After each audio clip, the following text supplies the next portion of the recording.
Hey guys, it's Ray, and we are streaming blacksmithing. It looks like my computer's being a little on the laggy side at the moment. Um, OBS says we are broadcasting at about 7 FPS. Welcome in, Mahalo. Welcome in. Thank you so much for joining me today. So, couple neato things. I've added subscription icons for you guys. So we've got several different hammers, and they progress to different tools too. So we've got a forging hammer, then a cross peen hammer, then a ball peen hammer, then we have a set of tongs. As we continue to go, we will get more and more different tools. So hopefully they're readable, and you can kind of see what they look like, and they're not, what do I want to call them? I don't know. I hope you guys can tell what they are. S class. Yeah. We got. So yeah, hopefully you guys can see them. So today we are starting a brand new project. And that project is going to be a raise Smithy sign for the beginning of our project wall that we've decided that we wanted to do behind the forge. So the first thing that we're going to do is we're going to start on the S in Smithy. So I am going to do a light for raise. And so that's going to be like a cutout thing. And so it's going to take me a little bit of time to get that fabricated up. But in the meantime, we're going to make the Smithy part of the sign, and each one of the letters, we are going to be using a different blacksmithing technique. So that is our goal. And I totally didn't start recording, so I'm going to have to say that all over again for YouTube. I'm so sorry. So let's try that. I will start up the camera, like the recording, and then we will try that again. I'm sorry, guys. One of these days, right? Oh, and now we got an ad coming. All right, so I guess it's fine. So today we are starting a brand new project. It's going to be a raise Smithy sign. So for the raise part, we are going to do a fabricated raise, and that's going to be a light. So it's going to take me a little bit to finish fabricating that. But in the meantime, we are going to forge each and every letter using a different blacksmithing technique. So today we are starting the S. And so the goal is to do a penny scroll for the S. So it'll make it look kind of like a decoration for maybe a banister or something. So that is the goal. Live rehearsal, exactly. So we get to use our brand new tongs that we made last week. So I'm really excited about that. We'll see how well they go. I've kind of gone in with an angle grinder inside of them to make them work a little bit better than they were previously working. So overall, I'm okay. I'm pretty happy with them. They seem to be functioning pretty well. When I put them inside, the grabbing power is pretty good. Not perfect, but good enough. So they should be good and in there. So I'm really excited to play with our new tongs. So first things first, we are going to start the forge, and then I will start talking about some of the new stuff that's happening in the shop. So I didn't turn on my new light. I'll get to that shortly. All right. So let's start the forge.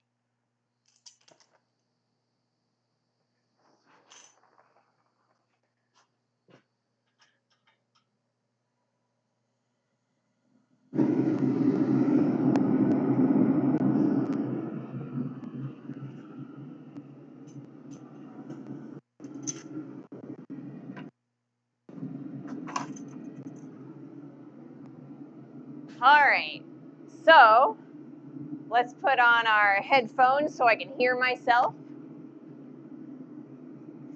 So several new things have been going on this weekend, and the first one, like I said, I have added brand new subscriber icons for you guys, and they do the tools change every month that you subscribe. Well, not every month that you subscribe, but every interval that they'll let me change it. So we have the first 6 months ready, and so hopefully you guys like them. And I got a hole in my lip again. I'm feeling a little discombobulated today, and honestly, sometimes I feel like I'm always a little bit on the discombobulated side. So there is a chance that I will get a phone call today in the middle of the stream. I'm hoping not. It would make me very happy if they waited until the end of the stream before they called me. But last 2 weeks ago, I called a whole bunch of roofers because we thought that there was some hail damage on our roof. And one of them came to take a look at it, and they said the roof was fine, there was no damage. The second guy came in because we wanted to get a couple estimates. The second guy came, and he didn't even come to this location. He went to my neighbor across the street, and he looked at my neighbor's roof and said that their roof was fine, so mine should definitely be fine as well, because, you know, there couldn't be any damage that was across the street but not here. And then, so he didn't even look at it. Anyway, so on Friday, Friday and Saturday, it was really stormy and rainy, and I walked into my living room, and the ceiling was damp. It's not dripping through or anything, but it's damp. So I had to call the roofers, and I'm still waiting on the guy to tell me that, or like if he is coming today or tomorrow for an estimate on fixing the roof. So if that happens, I'll have to take that call. Hopefully it does not happen. We spent a little bit of time this weekend because obviously we couldn't really call the roofers. So we spent Sunday out here in the shop, and we've actually done a lot of the organization. So that entire corner that was a giant disaster, we've cleaned it up. So all it is it's lined up with our propane and our long stock. All of our sheet stock has gone to another shed that's on the property, and then we've got some new power drops, so I can actually walk all the way around the cameras and the laptop, and I don't have to avoid spaghetti or do any jump roping or anything like that. As a result, we were also able to get a proper light, which I forgot to turn on. So hopefully, it seems like it's all right. So overall, it should be brighter in general, hopefully. Hopefully you guys can see me a little bit better. And let's see. Oh, you know what? I started the forge and I didn't put the metal in. So let's put this metal in so it can start heating. So right now we are starting with a 6-inch long piece of 1/2-inch round stock. And this is what we're going to use for our S scroll, or our S-shaped penny scroll. So into the forge it goes. I'll stick it under there so that I don't end up accidentally losing it in the corner again. Oh yeah, extra light makes a difference. Nice. Well, I'm glad that it makes a difference. So hopefully, you know, you guys can see the contrast a little bit better, and overall the picture quality is better. I thought it would be better. I was chomping at the bit to get everything all organized in here so I could put some lights in. Right now we only have 1 light. I would love to have 2 lights but we haven't gotten that far yet. This is a pretty big light. It's I think it's it's a 80-watt light. So it's pretty heavy and hot. It's incandescent. So we weren't sure how much it was going to draw. So we're going to add lights ad hoc if like trying to figure out what'll trip the circuit and what won't. So it still looks like I'm a little bit laggy. My FPS might be down a little bit, so hopefully that straightens out and it's not a big issue anymore after a little while. So the first thing I wanted to do was kind of talk about what we're actually doing with these penny scrolls. So I brought my whiteboard here. And this is the whiteboard that I started scripting on for my YouTube videos. It normally sits underneath of the wide shot camera, leaned up against the leg, so I can kind of tell what what I need to talk about next. So I figured that I would bring it over here and we'd kind of discuss the design a little bit. So right now, what I'm trying to do is make an S for this sign. So we've got a nice S shape. So that's a lovely S. And we're going to do a penny scroll. And what a penny scroll is there's a round bit here and a round bit here. So what we're going to do is we're going to kind of draw down the material in a, what am I trying to say? We're going to draw down the material in a taper and leave ourselves the ends on both sides of it.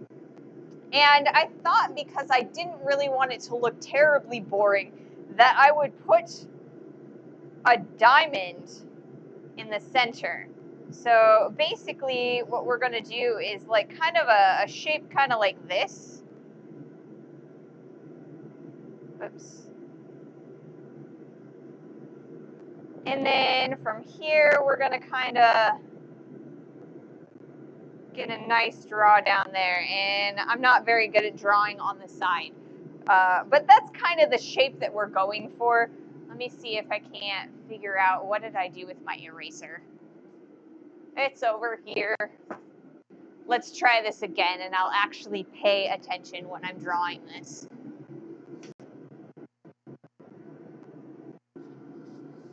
So if I draw it in front of me, I should be able to look at it.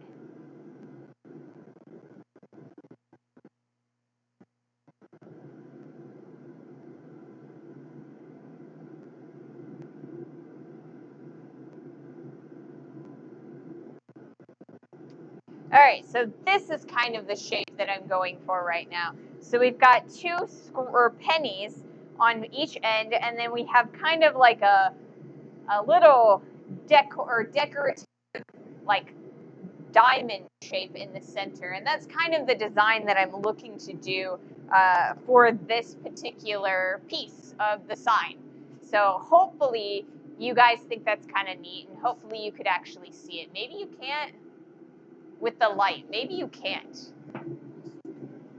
So if I bring it up closer, can you guys see it if I bring it up closer? No, because it's bright pink. And it's really bright. And okay, well, I guess that didn't work the way I thought it would. So let's try this again. I've got a Sharpie somewhere.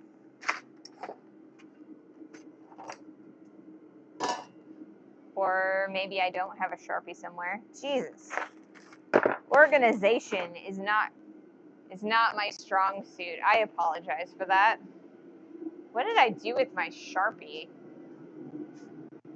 I don't know. I'm sorry, guys. I will try that again in a few. I can see it fairly clearly from afar. Okay.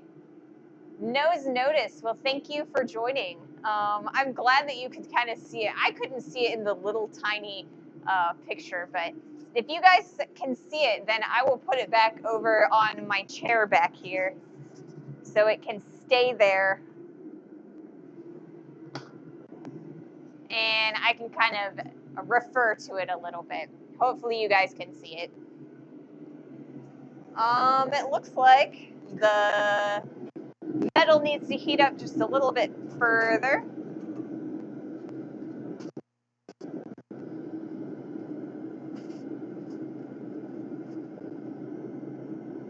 There we go. Stay over there because reasons. I guess it's all right. We could see it enough to get the idea. Okay, that's good. I'm glad that you guys could kind of see it a little bit. But yeah, that's the design that I would like to make for the S for our Smithy section of the sign.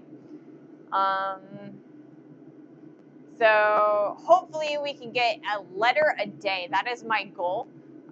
So because Smithy, that's Smithy.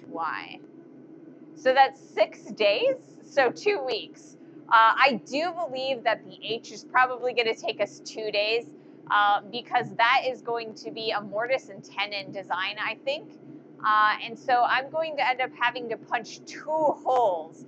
And holes have a tendency to take me quite a long time because I'm not very good at it. So yes, I've got a different design for each of the letters that I would like to do. So that's going to be a 2-ish week project. And then from there, we are going to do we're going to build ourselves a new coal forge. So I've got a tiny little rivet forge about yay big around. I want to make something a little bit bigger. So we're going to fabricate that at the end of this month. And hopefully we'll get that finished up.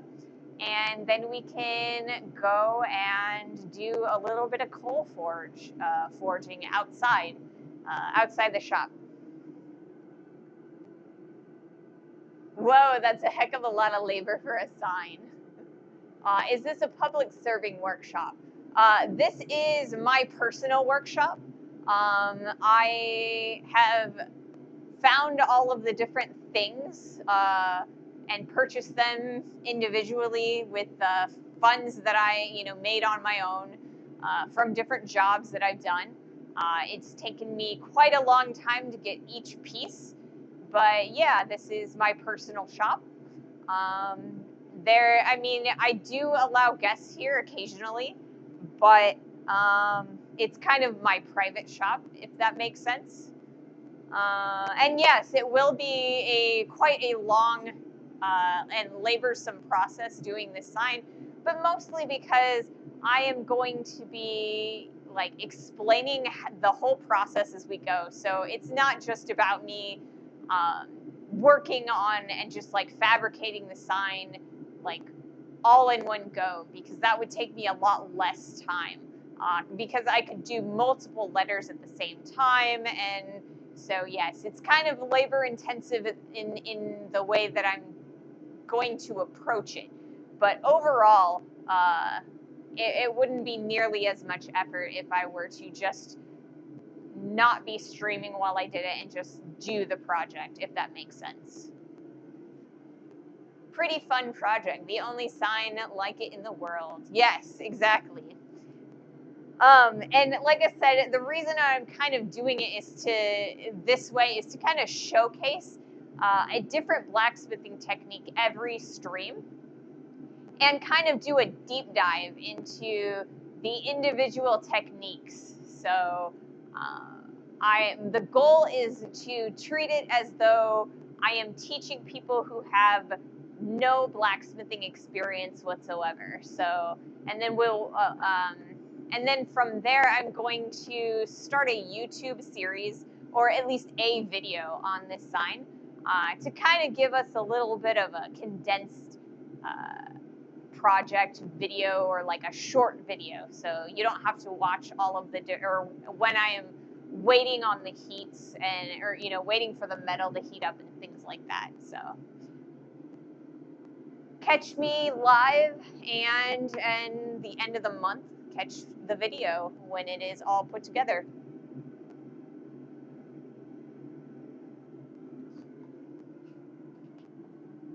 So I am currently working on the video for this set of tongs right here. This was the last project that we finished up.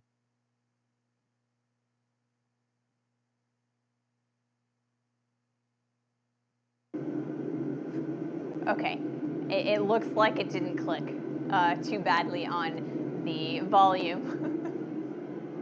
Audio is gone. Is it gone? Did I make it go gone? It's back. Okay, good. It's probably because of the magnet. Is it working? Oh, it's not recording anymore. There we go. That's better. You guys should be able to hear me now. It dropped for a few seconds. Okay, it should theoretically be back now. I apologize for that. When I moved the tongs too close to my lav mic, the magnet, or it's a magnet one, and so when I tried to pull them off, I think I turned off the lav mic temporarily, so I apologize for that.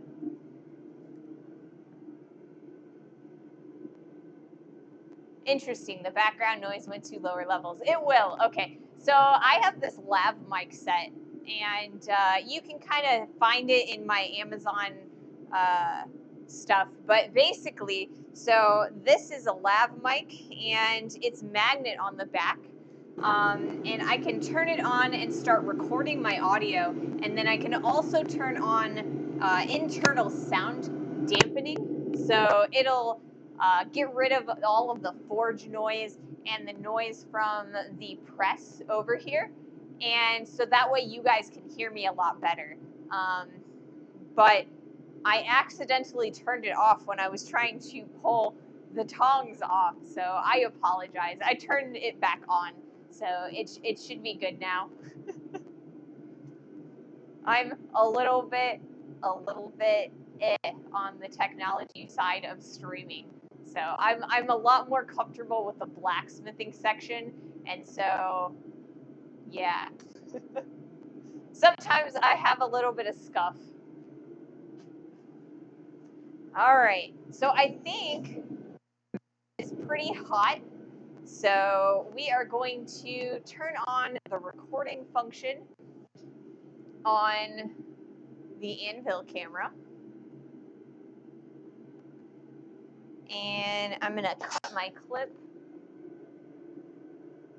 on the wide camera. Start new clip. And high-tech devices in a forging shop. What could go wrong? Exactly, man. Exactly. Okay, so is it in focus? It is so in focus. I'm very good about this.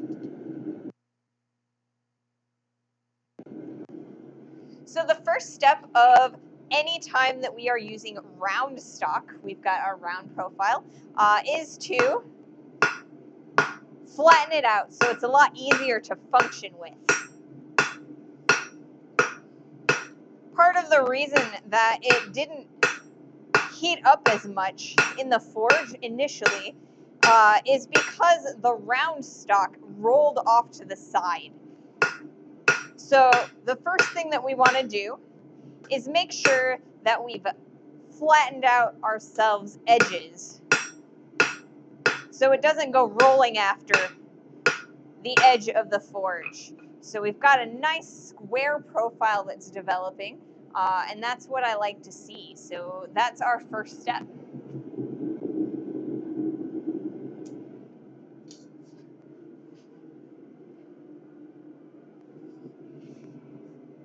And we're going to be doing a little bit more of,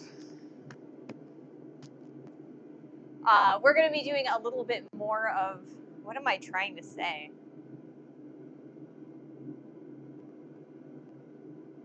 I don't know. I lost my train of thought. I'm sorry. I'm a little bit spastic today. Because like I said, I have a lot of things that I had to do this weekend. and this morning for the roof. Because, yeah, roof leaks, they're no fun. All right. What was I going to say? I was going to say something and I forgot. I'm sure it will come back to me.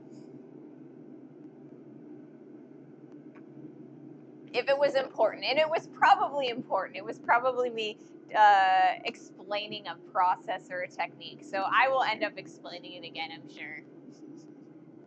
Wow.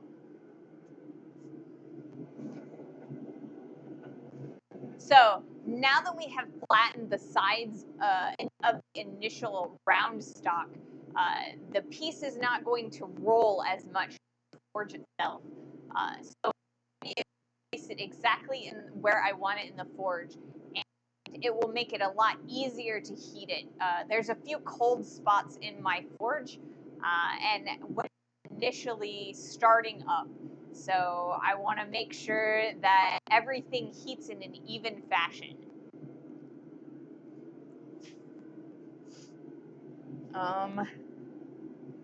Let's see. So like I said, we were able to rearrange the shop a bit further, so it's going to be a lot easier to move around in here. And I'm really excited because I have the ability to turn the wide camera 180 degrees, and then we can go back to the original orientation that we had in the beginning of our streaming time together. But over there, instead of having the anvil set up and everything, we've kind of set up an area for fabrication. So when we start making that new forge, the coal forge that I want to fabricate, we can actually turn the camera around and kind of look at the area where like the welder is and the grinders and the cutters and everything. So I'm really excited about that. And yes, I'm looking forward to that project a lot. So, um, yeah, hopefully we'll be able to do a little bit elaborate projects with some forge welding this summer once I finish fabricating that.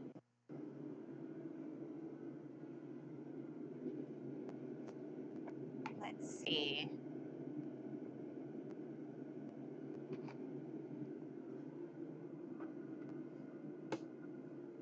So I have started, like I said, I've started editing the Tong project, and that video will be up next Wednesday, fingers crossed. There is a chance that it might be a little bit late because it is a lot of footage that I need to go through. I set up most of the footage and it shouldn't take too terribly long. I should have it finished editing by Friday. But it always takes me a couple days to kind of finesse and tweak things. So hopefully that will be ready for this week's video. This week's video, which will be out on Wednesday, is going to be a video on the leaf tutorial. It is a basic leaf video. So that one drops on Wednesday. I'm really looking forward to that as well. Starting to record exactly what I need is starting to speed up my workflow quite a bit. So some of my previous videos have taken me like 2 weeks to edit, and because I'm only shooting the I need to shoot, things are going a lot faster.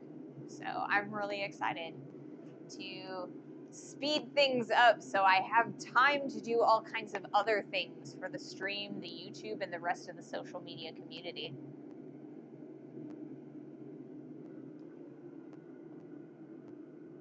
Oh, you know what I did? I edited our end screen with all of the names from the raid that we had on Friday. So I've got everybody's name who's a new subscriber posted on the tag in the, I'm gonna call it credits. The guys were amazing on Friday and gifted so many subscriptions. I want to thank you all so much for that. It was very overwhelming.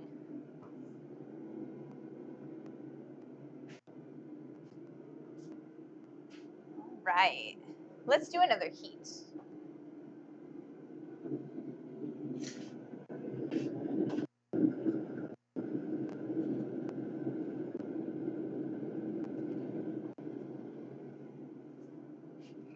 So now that we've got some nice flats,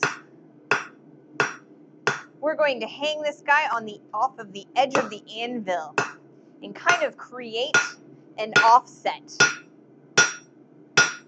So you can kind of see the corner that is created by the edge of the anvil. And that is the beginning of our penny scroll. So that little round bit at the end, that's what we're currently making. And it's going to take us a couple heats to do that.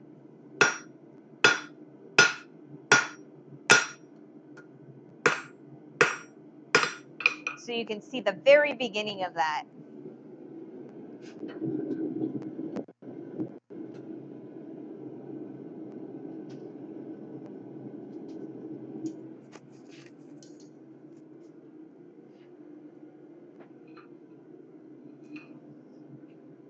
So I'm really excited. The other thing that we did on Friday's stream is we re-wedged the handle onto this hammer. This is one of my favorite, or it's starting to become one of my favorite hammers. It's a very easy to use hammer, and it's a really nice to be able to use it again. Makes forging a little bit easier, and I don't get as tired as quickly. So yeah, it is a pretty nice day out today. It's kind of in the high 50s, low 60s.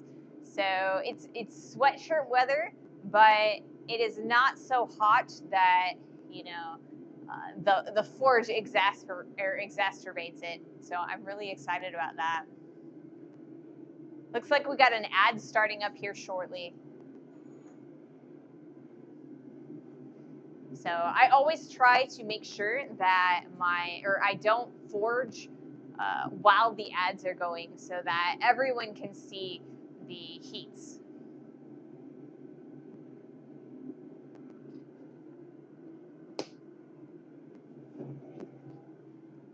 And I'm going to take a look at my clips real fast.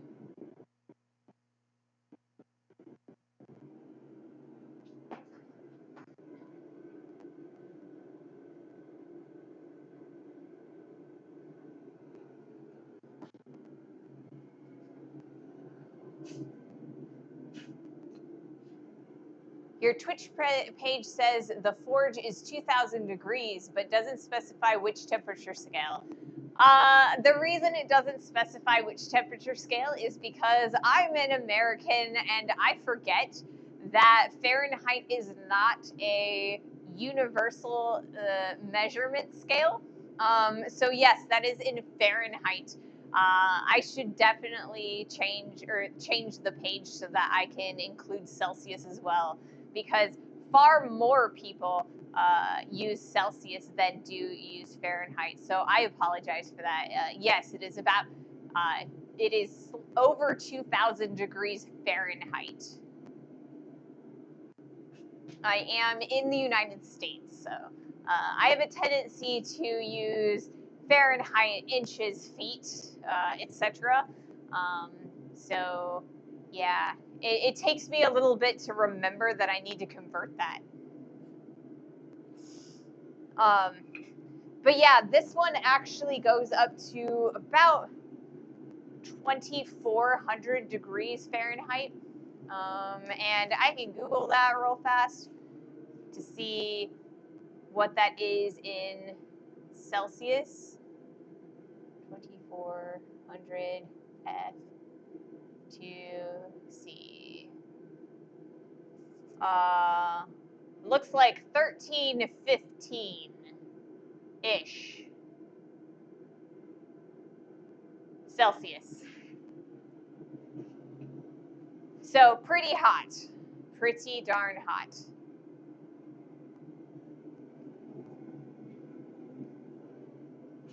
Right now it's a little bit on the cooler side because it is still heating up for the day. It usually takes about an hour to really start going, and it does get really, really hot. Welcome in, El Taller D. Annabelle. Welcome in. Is there a short form of your name that you would prefer to go by? I like to use about the first 3 letters of people's names, but L does not seem like a really good nickname for you. So if you have a preferred one, let me know. But welcome in. I appreciate everybody who's here and watching.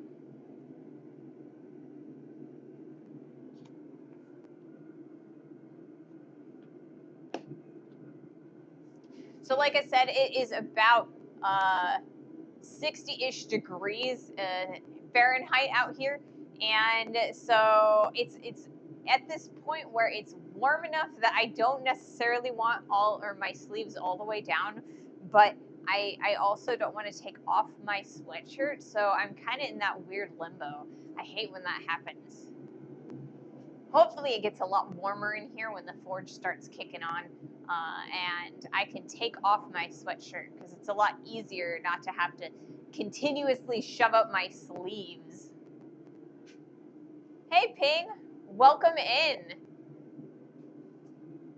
So we are currently working on a penny scroll that we're going to turn into the S for a raise Smithy sign. I've got the design drawn back here on the whiteboard, but I couldn't see it very well myself in the widescreen. So if I move over here, hopefully you guys can see it, but you know, I'm not sure. So yeah, we are about to do another heat, and yeah. Let's see, I'm gonna turn on the cameras again.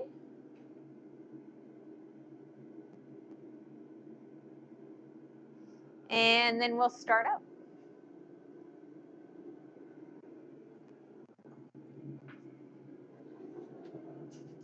We're using our new set of tongs. I'm really excited.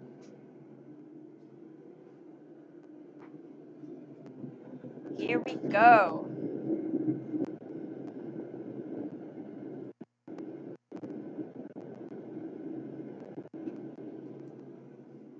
So we're hanging this piece off of the edge of the anvil to create an isolated shelf, and you can see it formed right there. I'm really happy with that.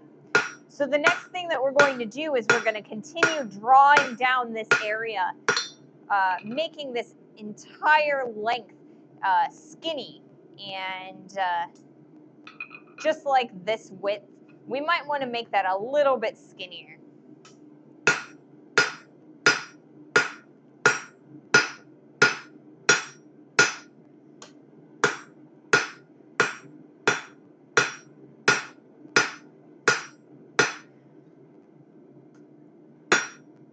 Well, looky there. My wedge is coming out again.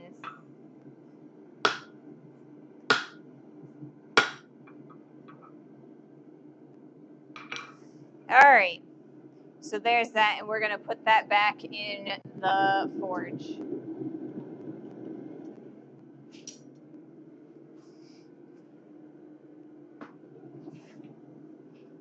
So my wedge has started coming out again already on this hammer. We just replaced this guy. So what that I think is going to tell, or what that tells me, is maybe I need to actually just replace the whole handle. I think the crack is not helping. So basically what's happening right now is the wood section of the handle is not expanding enough into the eye.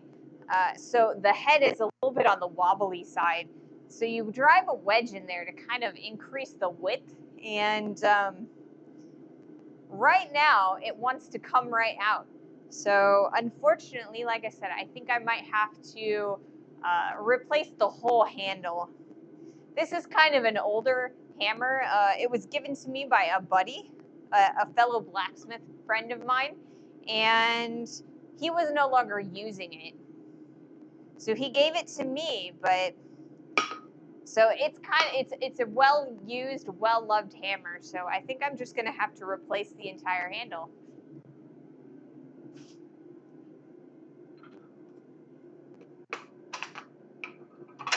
So I think we're gonna go back to the 3-pounder.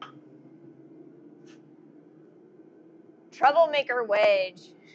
Maybe it needs a barb. It might need a barb, but I'm not entirely sure how I would go about making that. I'm definitely not as good at handling pieces of or like tools as Yankee is. So what I think I might do is see about bringing the head to the store and see if I can't find a hammer head that fits it, or like a handle that fits it. And if not, I guess I will have to make one. The last one I rehandled was this one, and I made this handle out of an oak dowel. It's kind of crappy, but it works. It functions. You could peen a barb into it. I mean, that might, maybe I could do that. Do I have?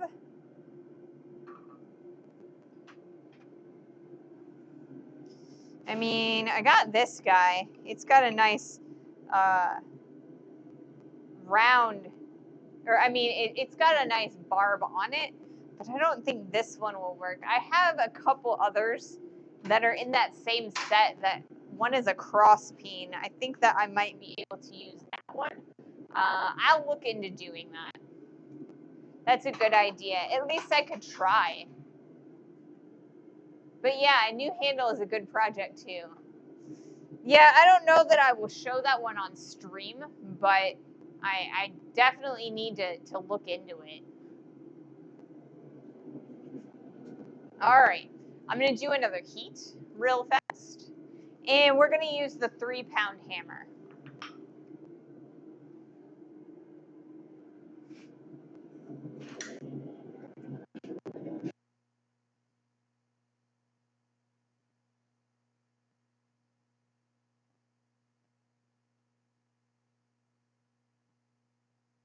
Move over to the horn of the anvil.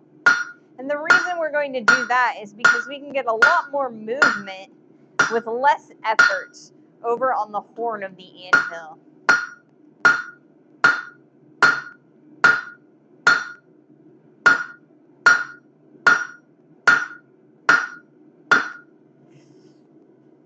So it looks like we've got a little bit of shifting and twisting. So the next thing that we're going to do is we're going to start hammering directly on these corners. And that is going to shove all of that material back in on itself. It is called upsetting, and it will allow us to reform these edges so they're nice and straight and square. So that's what we'll be doing on our next heat.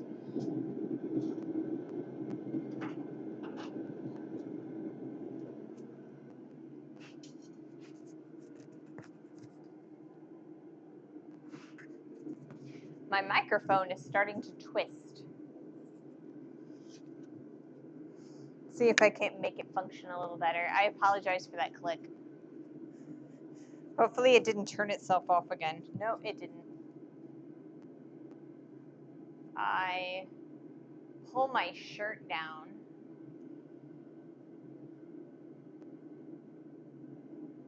A little bit. It should work better. One of these days, I'm going to actually start wearing thicker clothing. The part of the reason that my microphone shifts all the time is because I just wear t-shirts underneath of my sweatshirts, and so it always shifts around depending on how thin the material is. I need to just break down and get some thicker clothing.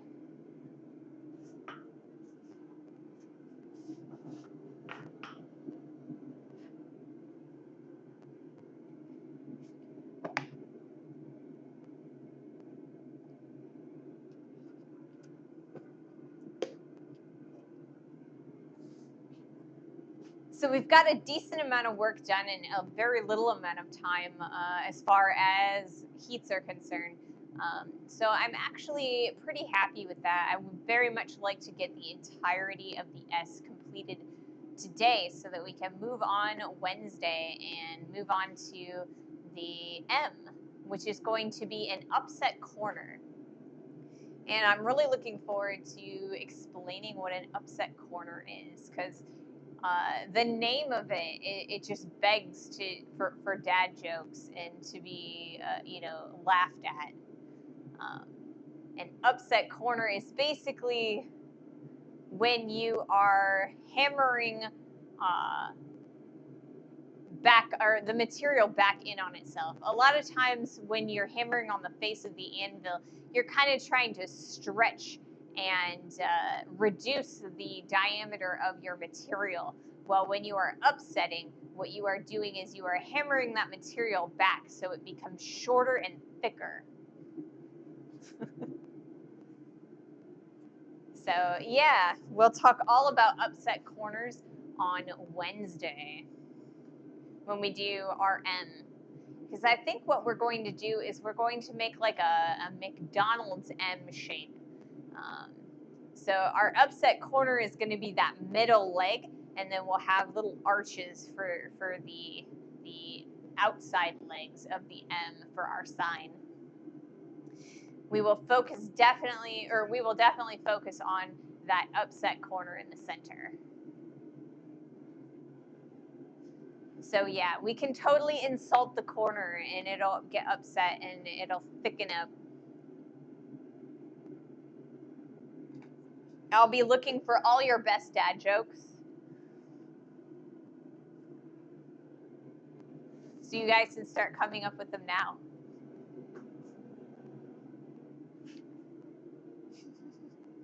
That's how I remember it too. An upset corner is where you go for a timeout. Yes, right? Could more letters fit into the forge at once? Yes, they definitely could. And I normally, when I am not streaming, what I will do is I will put two pieces of steel in the forge at once. And when I am hammering on one, the other one is heating in the forge, and then I will switch them. But when I am streaming, when I'm allowing the material to heat, it's a natural time for me to answer questions and to talk and interact with all of you. So that's kind of why I only do one thing at a time while I'm streaming. And when I'm streaming, the projects that I do for the stream are like I do from start to finish on stream. So that's kind of how things work around here. And I mean, part of it too is that I'm really just coming back from about a 5-year break. I started back in mid-November, and I took that 5-year break because in 2020 I got really, really sick. And it's taken me about 5 years to be able to get to a point where I could like actually start working again. So we went from, in November, I could only really come out here for about an hour. And now we're up to almost 4 hours. I usually am streaming for about 2.5 to 3 hours, but I come out here for an hour-ish before the stream to kind of set things up a little bit. And yeah, so I'm making a lot of progress. And I'm really happy, and you guys have been here for it, and I'm so grateful for it. Whoa, yeah. So it's one of those things. So I'm a little bit more relaxed with my time in the shop, and I save up all of my energy so that I can come out here and share blacksmithing with you guys. So yeah. Wonderful, congrats, thank you. So we're gonna do another heat real fast. And we're going to upset these corners a little bit so that we can make them more of a right angle, because right now they're acute. They're acute angle. And we don't need them to be cute. We need them to be right.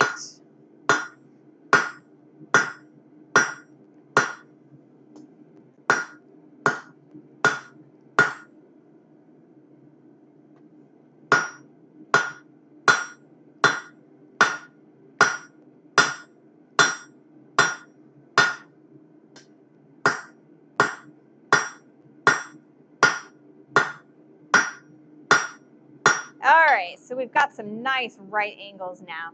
So we're going to continue going back to drawing down this material, lengthening it out, and making it a lot skinnier in the profile.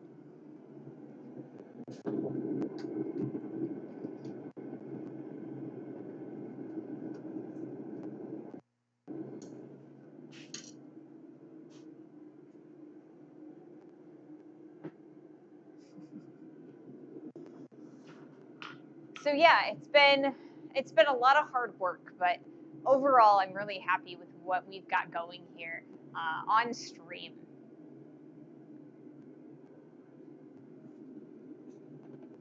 It is a lot better than working retail, I'll tell you that.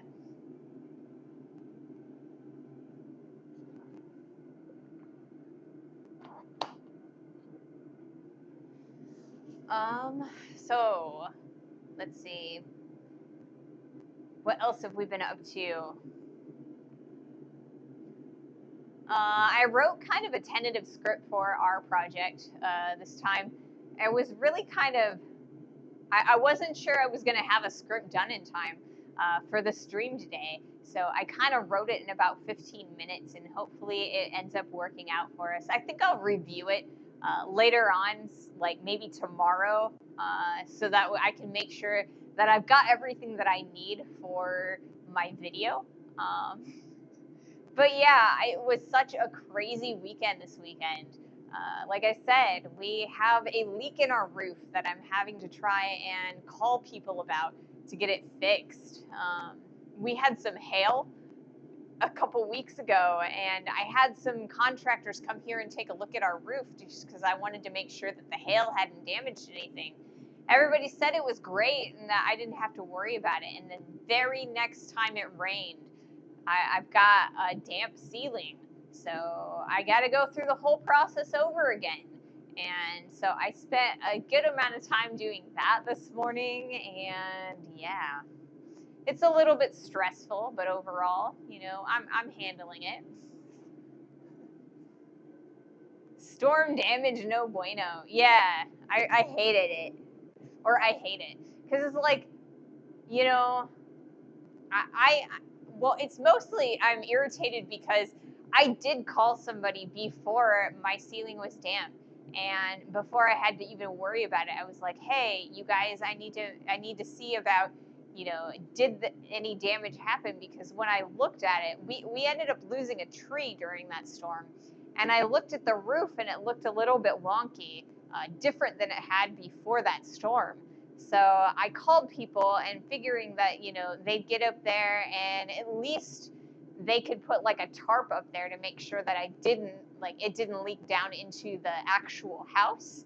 And everybody's like, oh, it's fine, it's fine. And instead, you know, I'm, I've got my fingers crossed that we can take care of it fast enough that it doesn't leak anymore. There's supposed to be some storms later on this week, so I'm hoping that they can get out here and at least tarp it before those storms. Man.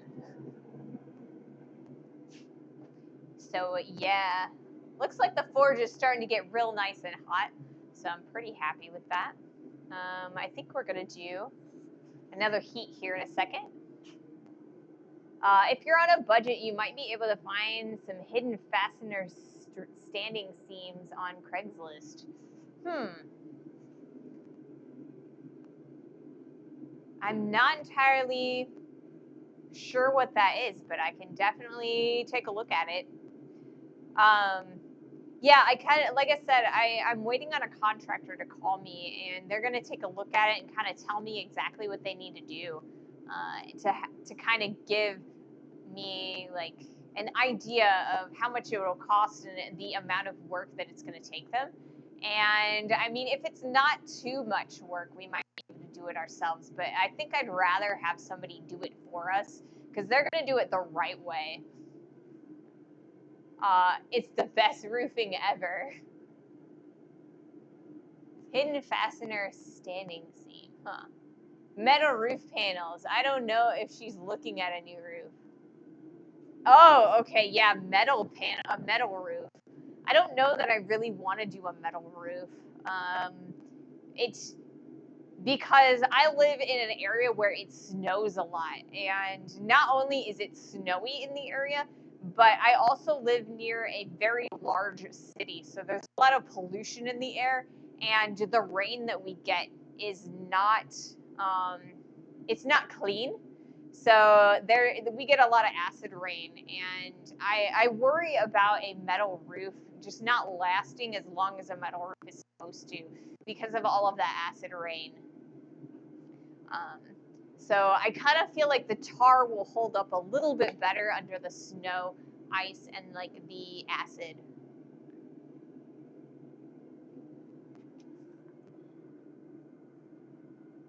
The other day I was outside we were getting groceries, and then we went into the grocery store, and as we were coming out, the rain just started pouring down and we got drenched.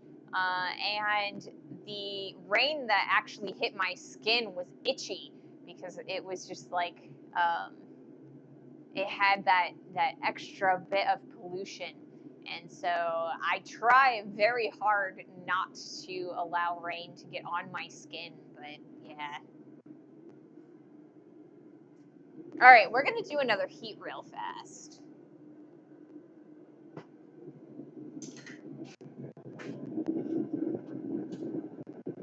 If I can get this out of here.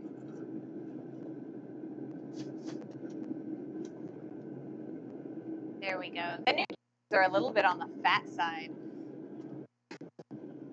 so it never wants to come out. All right. Back to the horn of the anvil.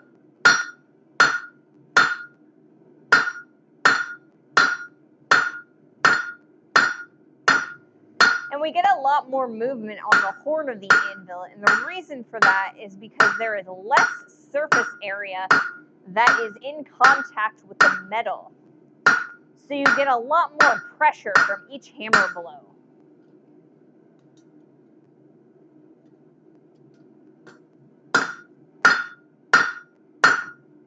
So you get a much faster drawdown. So we've got a decent amount of work done. This started as a 6-inch long piece of steel, and we've definitely grown a couple inches there.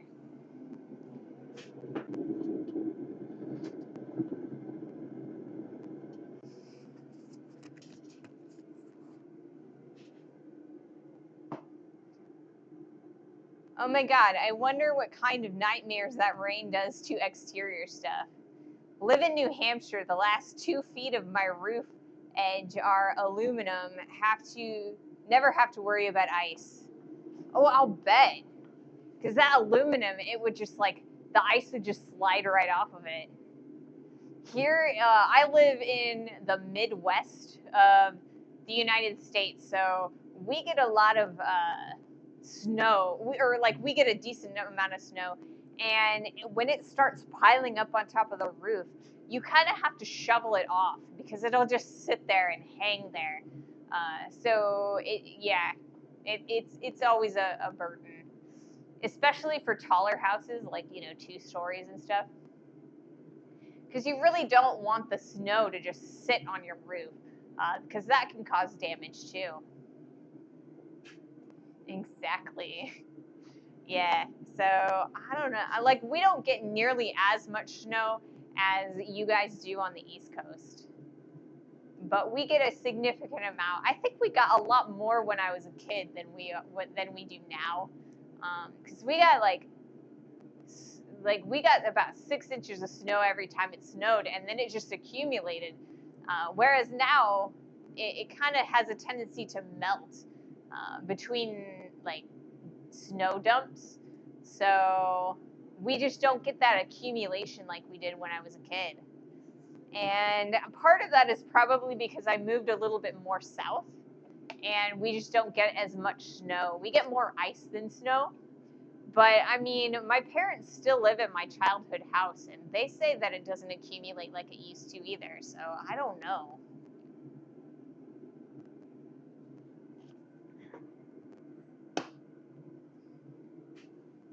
Agree. Yeah. So like I don't know if it's like global warming or what it is, you know.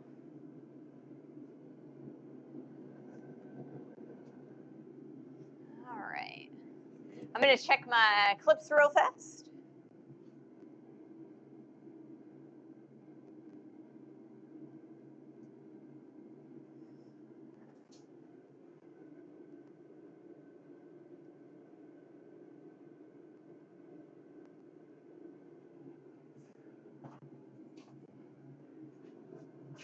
One of these days, I would love to get like a remote control so I could turn on the clips and like restart them remotely, but I don't think that's going to happen anytime soon. Maybe they're adding nuclear waste to the aerosol jet stream so it will heat our rainfall. I mean, you never know. I don't know.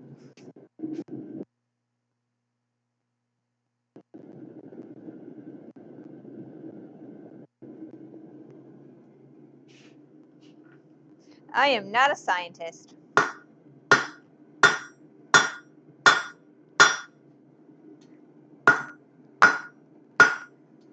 So back over here on the anvil horn.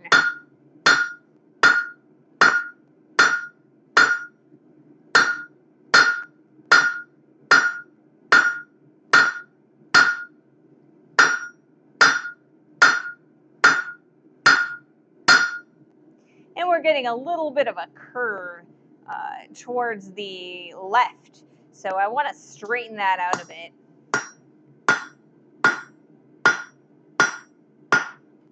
I like the amount of thinness that we're getting on this side. I'm really happy with that. So we're going to focus a little bit further on the width on this side, because honestly, I kind of want this to be thinner as well. So I focused a lot on this profile. I think next I'm going to focus more on this side. The other thing that I really want to focus on is the central section here, because I want that nice diamond shape. So we're going to form that on the anvil horn.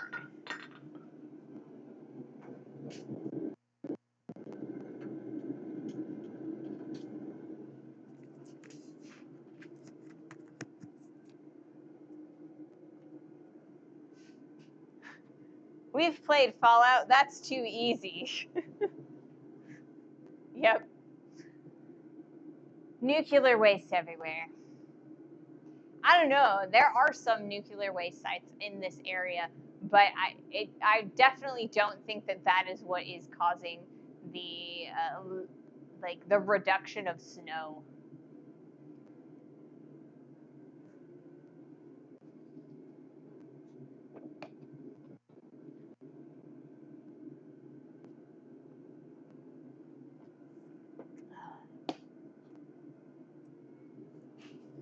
So yeah, I don't know.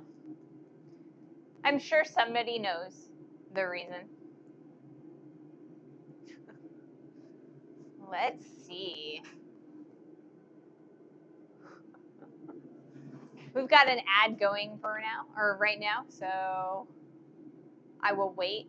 Well, I need to heat the material some more anyway, so that's good. Let's see. So like I said, I'm pretty happy with the amount of movement that we're getting with our piece. I think it is a little bit, or it's very thin on the one side. It's wider on the top side than the side. That didn't make any sense. So like I said, we have to, I need to focus more on the width of the top side than the width of the side of it. I will get this. I will make it make sense.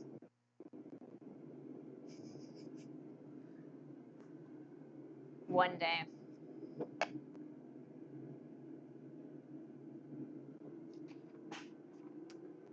I see the number 3 hammer has a hollow cone wedge.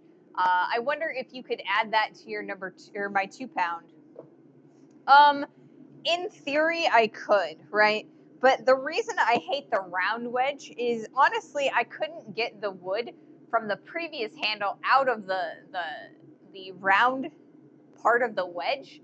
So this is actually the wood from the previous hammer or handle. So I kind of had to like start by drilling out this handle so that I could actually get this in here. And I don't really like them. They work, and I will think about it if I have to, but I'd rather do like a straight wedge. They work just a lot better. Usually, though, instead of a metal wedge, usually you want a wooden wedge, and the wooden wedge is going to adhere to, I mean, it's going to bind with the wood a little bit better. And then when that starts getting looser, you put the metal wedge in there, or at least that's what I've heard from like people like Alex Steele. So, I mean, I could consider doing something like this. I do have some tubing that I could maybe take a look at putting in there. But I would definitely have to take the metal wedge that we made last week out. So I don't know, maybe. I don't know what size I have as far as my tubing is concerned. The tubing that I have, I bought it specifically because I was making a light. So the tubing was so that I could put all of the wiring through, because I needed to make I needed to wire up the light with all of the little bulbs. So it had 4 bulbs, and it was wide enough that I was able to wire them in parallel and not sequence. So it worked a lot better. So, it's kind of like your dining room light when one of them burns out, not all of them go out. So it had to be a little on the thicker side. True, you can glue a wooden wedge. Yeah, you can definitely glue a wooden wedge. It also has like the fibers that kind of lock with the other fibers, whereas the metal, it's a lot slipperier, I guess. I thought that by hand hammering it and hand making that wedge, that it would work a lot better. But it seems like it is still, or because like when you hand forge things, you've got all of those like imperfections from the hammer blows and things, and I thought that would help bind it in there, but it doesn't seem to be helping at all. So I guess I will have to start from scratch. I'm gonna do another heat.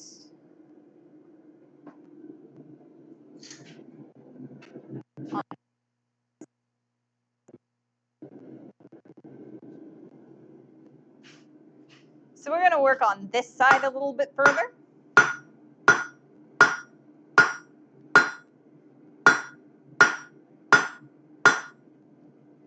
And we're gonna turn it this side so we can make sure that we're keeping everything nice and smooth.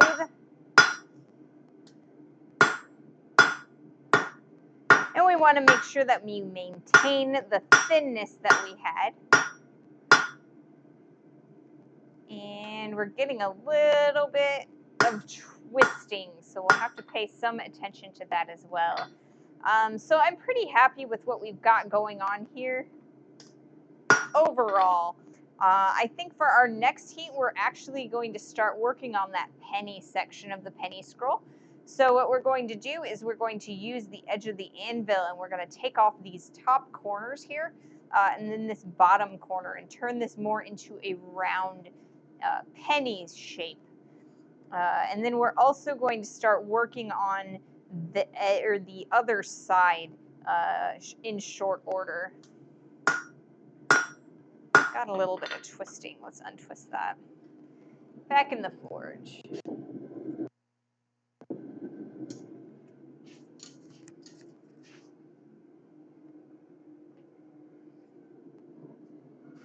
So I think that I want to create the pennies on both sides before I start working on the barb in the center of the S. And I think the reason I want to do that is because I want to make sure that the pennies are evenly spaced between, or so that barb is evenly spaced between the two pennies. And I think that it will be a lot easier for me to do that if I create both sides of the penny first. So I think that should work pretty well overall.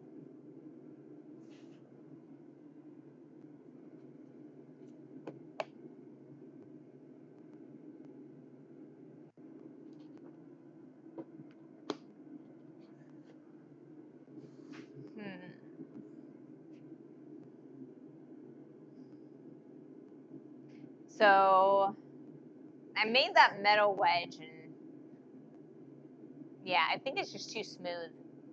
I think it's just coming right out. The amount of pressure is like just forcing it out. This guy, I don't know. I think I accidentally, I kind of stumbled into a relatively tight hammer fit. And I mean, you can kind of tell from the bottom of it that I had to kind of like scrape the hammer, or like the handle with the edges of the hole, like the hammer eye. And sometimes it works and sometimes it doesn't. I kind of feel like it makes it really dirty looking. It's not clean.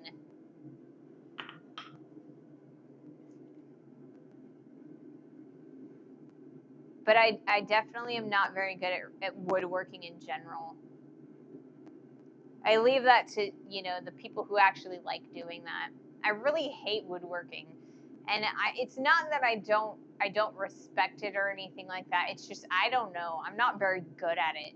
And I know that it just takes practice, but it's kind of one of those things that if I do something and I don't feel like I've made any progress or any good progress, then I just don't want to do it anymore. Afternoon, Harold. Welcome in. We are currently working on a S, or like a raise Smithy sign. We're working on the S. So we want to focus on a different blacksmithing technique for each letter. Right now we are working on the penny scroll. So our design is on the board behind me. We've got one of the pennies that we're just about ready to round out. And then we're going to turn the piece over and start working on the bottom penny. And I've just explained that I'd like to make both of those penny sections first so that I can make sure that the barb in the center is centered in the S, if that makes sense.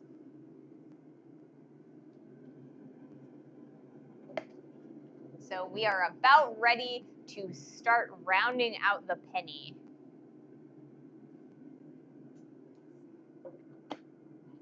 So welcome and thank you for joining.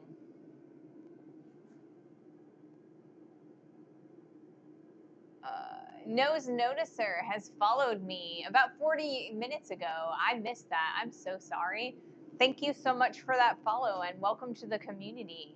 I absolutely love it, finding new members of our community. Do we get to hit stuff with a hammer? Hi, DeCarlo. We do get to hit stuff with a hammer. This hammer today, this is a 3-pound crosspeen hammer. It is one of my favorite hammers, and I think I say that about every hammer, but this is like actually my favorite hammer. This is a hand-me-down from my grandfather. He was a machinist and he worked on semi-truck engines, and he used to use this guy. on his farm. So I like it because it's kind of got some sentimental value. It used to be my grandfather's hammer. So we are using the 3-pound cross peen hammer to create our penny scrolls today. Just don't let the other hammers hear. Exactly. We're going to do another heat. So we're going to actually do some hammer. It's hammer time.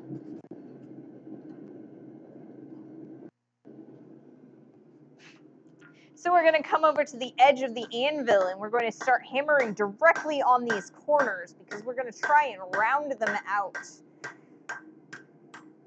The beauty of an anvil is that you can actually use every edge of the anvil. So we're starting to kind of round that out a bit. But now I've kind of squared it off again because reasons. Because it was starting to get a little bit rectangular, and I didn't really want that to happen. So we're going to keep on rounding that out a little bit.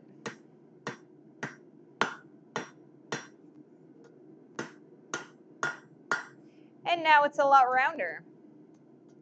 So we've got a nice penny going. Flatten that out just a little bit. And there we have it.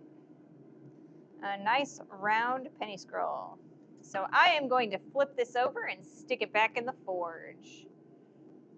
In the fire.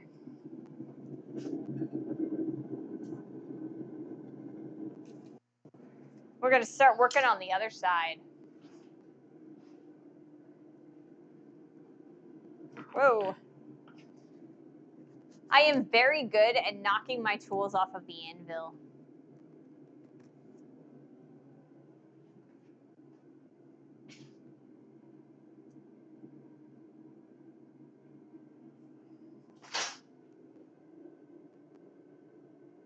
And I'm going to turn off my recording for the moment.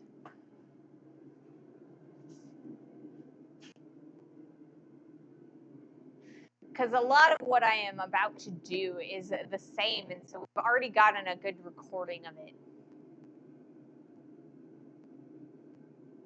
I'll turn it back on as we get partially through it.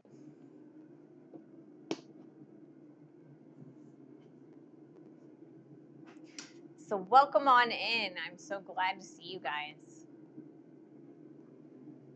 So I talked a lot about my weekend. How was you guys' weekend? What did you guys do? Anything fun? I had a lot of issues this weekend with my roof. So, and then we also did a little bit more to rearrange the shop. We've got new shop lights, or I guess they're not shop lights. They're actually filming lights. But they're in the shop. So I've got a new light. It's a lot brighter here in the shop. It's very exciting because I thought it was really dark in here when we first rearranged. Because before, when I was when I was 180 degrees turned around, we had a lot of light that was coming from a fluorescent light that was right above the anvil. And so the closest fluorescent light to me right now is over here. And it's not directly over the anvil, it's kind of over this stuff over here. So the anvil and me, we were a little bit on the dark side for the past week, or 2 weeks actually. So I'm really happy that we've gotten to add a new light. It wasn't a great weekend for us. It wasn't. That's not good. Well, I hope your week goes a lot better. I mean, it's a week, so, with work and everything that's going on, and maybe it won't be as good as it could be, but I hope it gets better. There's a lot of things that could definitely go good. It's a new week, a brand new start. Hopefully we can make it better. Same. So yeah, it's been an interesting week and a half so far, I think. With everything that's been going on around the house and the shop. Yeah. A few other things as well. Hopefully it gets a little bit better. My day always gets a lot brighter when I start streaming.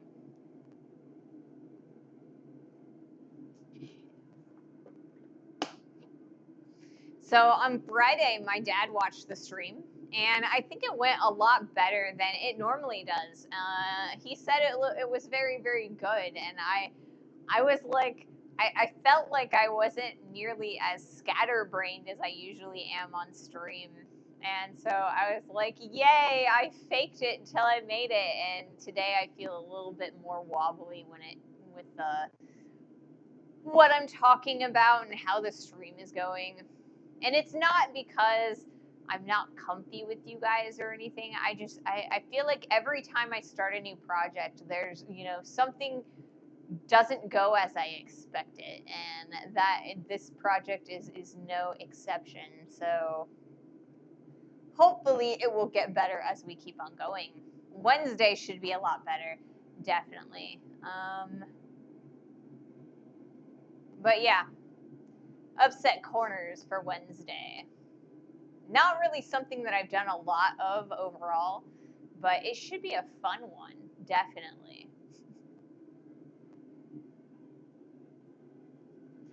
Let's see.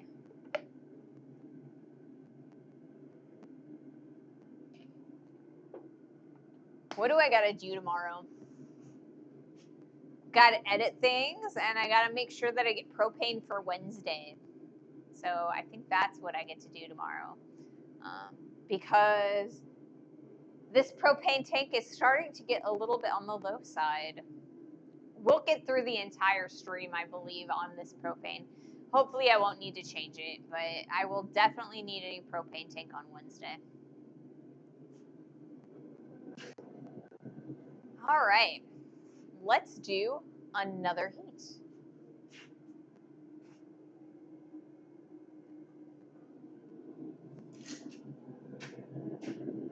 See if I can pull this out here without causing myself issues.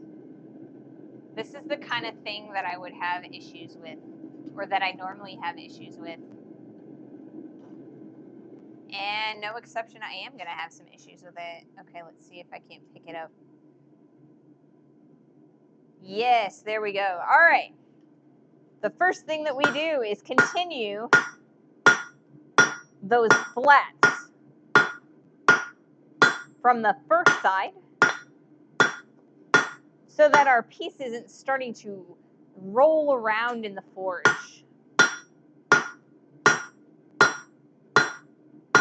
This is something that we do for every piece of round stock that we do.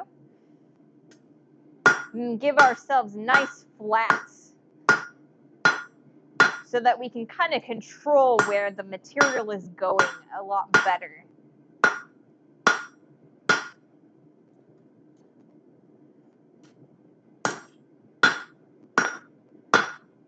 So now we've got some nice flats going, and we're no longer going to get any rolls.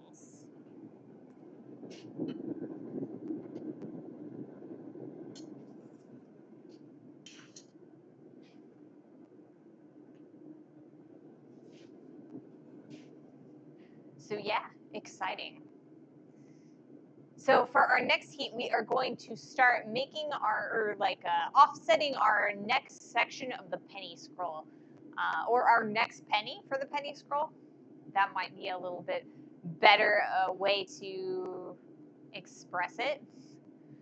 So we are doing the second penny on our penny scroll. So we'll be able to draw out the material and increase the length of our S. I'm kind of using this project to judge how much material the rest of the sign is going to take.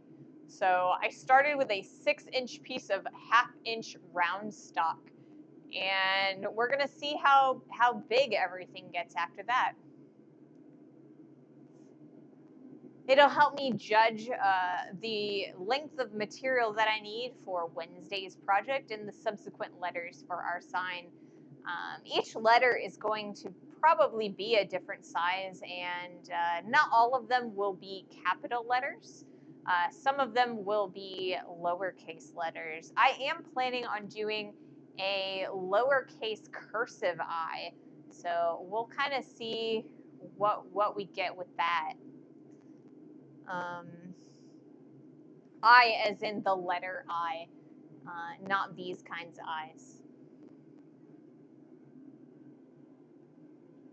I was trying to explain this project to my partner, and when I got to the project design that I was thinking about for the I, like the letter I, he didn't understand what I was talking about at first, so I had to like over explain it a couple different ways so that he could understand that I was talking about a letter and not a body part.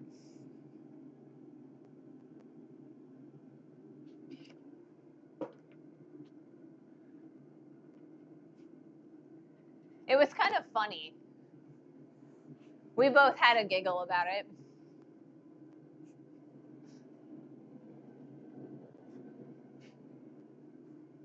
Because yeah, I, or you know, the letter I and the I. Eyeball plus forging hammer. Ooh. Eyeball plus forging hammer equals no fun. Lots of injuries sound, or that sounds like an injury waiting to happen. Um, it just makes me think of some stories of a couple bar fights some friends of mine told me about. Yeah, I just couldn't know. That's why we wear safety glasses in the shop, because we want to make sure that we protect our eyes, because we only get two, you know, and there we just don't have the technology to give give ourselves sight other ways besides, you know, the eye organ. Um, it's just very difficult. I mean, I know that there's like lens replacement with like donors, but I don't think that we've successfully replaced an eye with a functional eye yet. It would be interesting to see what they can do, whether they do it bionically or with the donor tissues. I mean, there's some money to be made there. All right, I think I'm going to do another heat. And looks like we're all right with the view.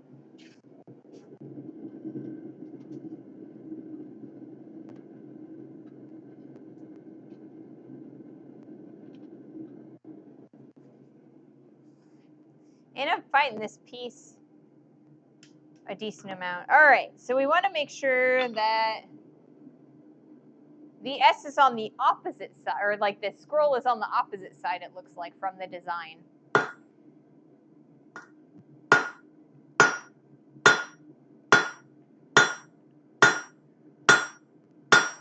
So we brought that material over the edge of the anvil, and we started hammering half on and half off over the edge to kind of push that material over the corner and create that shelf. It's called an offset. So that's a really good start. And we are going to continue working that so that we can get them similar. We've got a long way to go.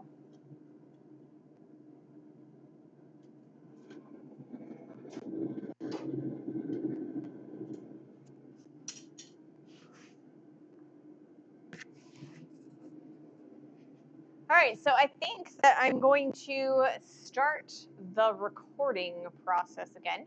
So we're going to record the next heat. And I'm going to move this camera a little bit that way because we're going to start working on the horn of the anvil. Might move this a little bit upwards too. That way we can see the top a little better. Because the base of the anvil isn't as interesting as what's happening on the top of the anvil. The other day when I was editing some shorts, I was kind of trying to make, or to look at the different, or not the different. So I was editing shorts for YouTube, and I was using the anvil cam for them, and I realized that in the framing, most of the frame was taken up by the front of the anvil and not the top and like my hands. So I realized that I need to raise the view of the camera.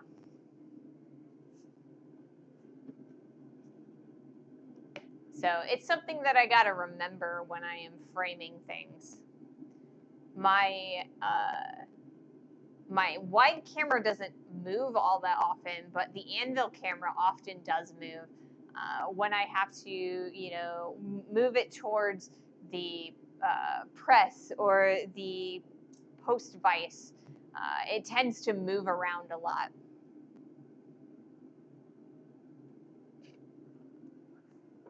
I am also considering trying to come up with a good way to give myself or give you guys like more bird's eye view. So like right now the camera is kind of, it's slightly above the top of the anvil, but you're kind of still seeing what I'm doing from the side, and I'm thinking about a good way to make it so that you can kind of see from above, almost an over the shoulder view. But I haven't come up with a good way to do that without mounting a camera on me, and I don't want it to shake for you guys, or putting the camera close enough that I might hammer or hit it with the hammer. So I've got to kind of internalize how I want to go about doing that, because there's a lot of scale that tends to come off of each piece of steel as I hammer it, and I would hate for a piece of hot steel or like hot scale to jump up off of my piece and hit the lens of the camera, because it could melt it, and that would be bad. So it looks like we've got an ad going, or starting. So I will wait a little bit longer before I start doing before I do the next heat.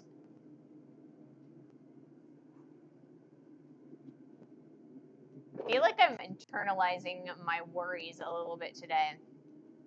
So I'm sorry, I'm a little bit more scatterbrained than normal.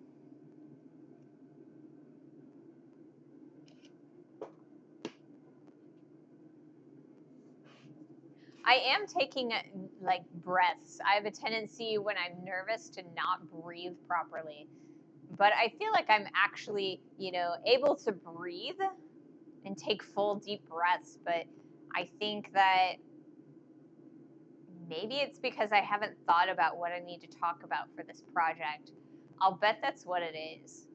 I made the script really quickly, and so I don't think that I spent enough time thinking about my processes.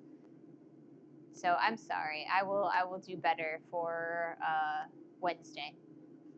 But if you guys have any questions, I will definitely take the time to answer them for you.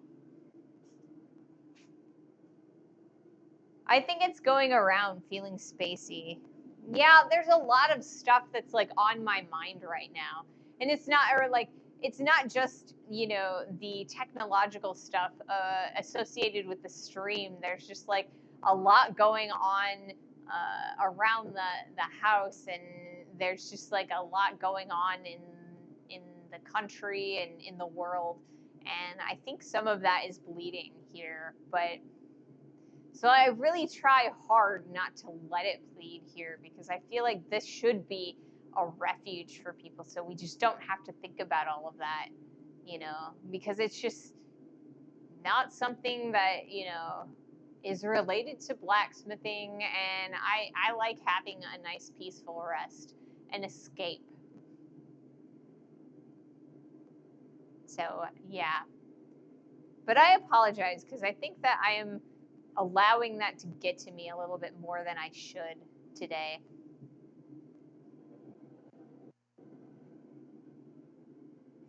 Looks like the ad is done, so I'm going to do another heat, and we are going to continue working on creating the penny part of our penny scroll.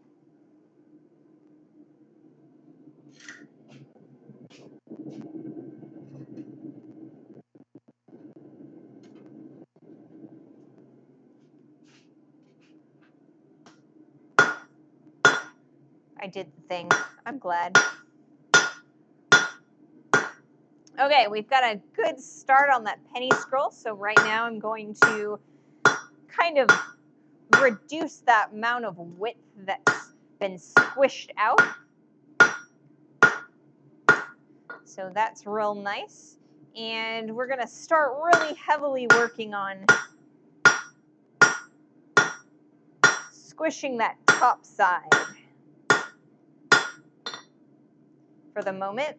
In our next heat, we're going to start using the horn of the anvil to kind of reduce that a lot quicker.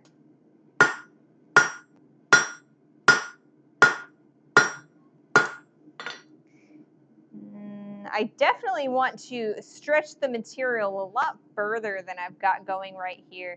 I don't think we're going to get a full S out of this almost. So I hope it grows a lot further.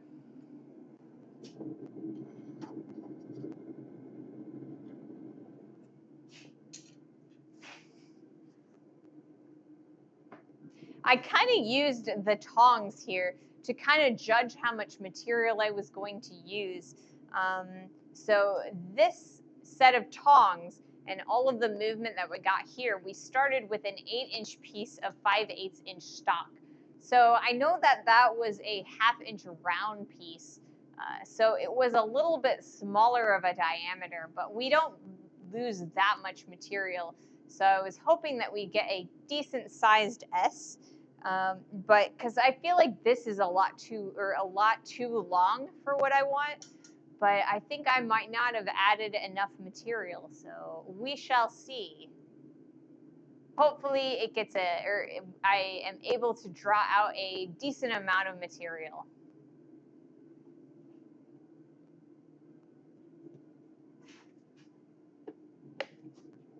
So yeah.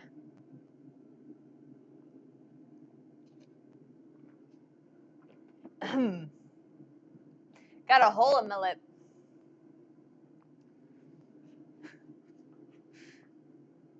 So let's see. I'm really excited that I'm able to walk around my entire setup without tripping over cording. I had a lot of issues with that for the past 2 weeks as we have worked with this new setup. I kind of have power on this wall and power on that wall, and I realized that I actually have power in the ceiling. Because this is a 1-car garage and I have a power garage door opener, there is actually a power drop in the ceiling for the garage door opener. So I found a surge protector with a really long cable, and I actually plugged it into the ceiling. So I've got a power drop coming from the ceiling right down next to my laptop, which is a really nice and convenient place for it. So I've got about six outlets in the power drop, from the power drop, and so overall, I was able to plug everything into one area, like right there. So that's so convenient. I can, like I said, I can circle the entire setup without tripping. Nice. Glad the new layout is working. Yeah. And it's all because I asked. I'm really bad about technology and kind of finding outlets. And my partner does this for a living. So he's constantly moving around to different locations and having to find power for all of his gadgetry and lights and things like that. So he was able to kind of give me an idea of where I could possibly use things.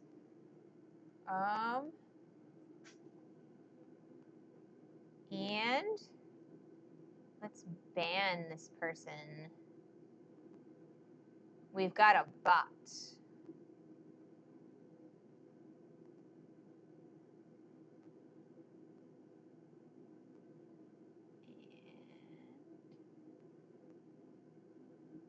There we go.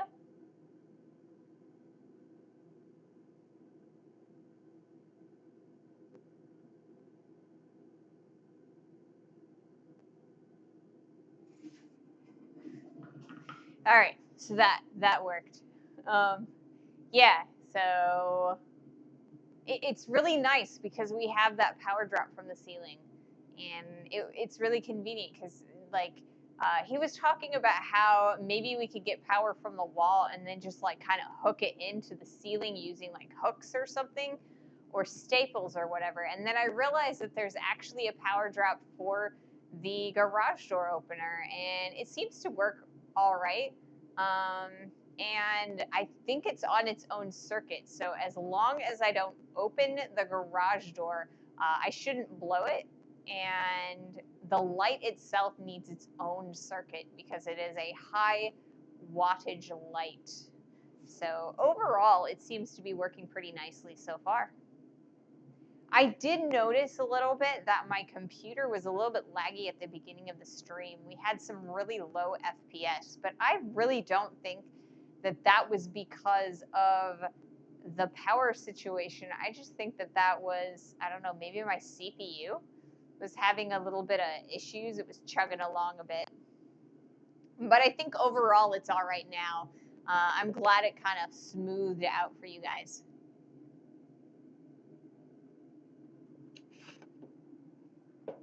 So I think that we are going to do another heat here. Yes, we are definitely going to be doing another heat.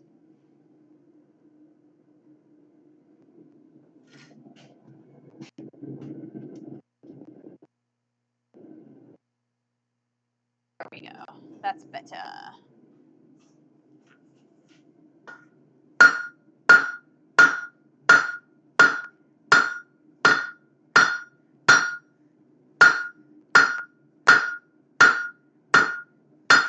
And we're coming over to the horn so that we can get a lot more movement a lot faster.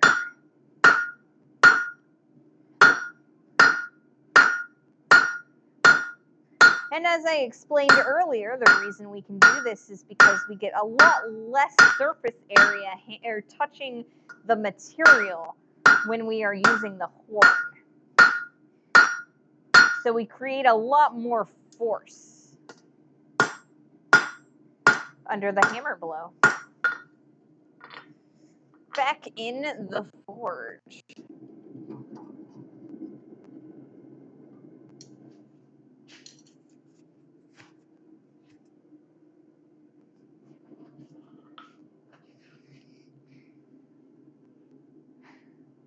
Man, the 3-pound hammer is actually taking a little bit of a toll on me today. Normally it doesn't take, or it doesn't bother me, but I think yesterday's rearranging for a kind of, I don't think I've recovered from it. We had to take a lot of heavy equipment and pieces of stock out of the shop in order to rearrange it. And then we took a whole bunch of my sheet stock and we put it into another outbuilding that's on the property. So we were carrying a bunch of really heavy pieces of steel around, and I think I haven't quite recovered. So I'm a little bit tired today. We're definitely going to finish this piece during the stream so that we can start fresh on the M on Wednesday. So if we have to go a little bit later than we normally do, I'm definitely, down for that. But towards the end, I might have to start sitting down.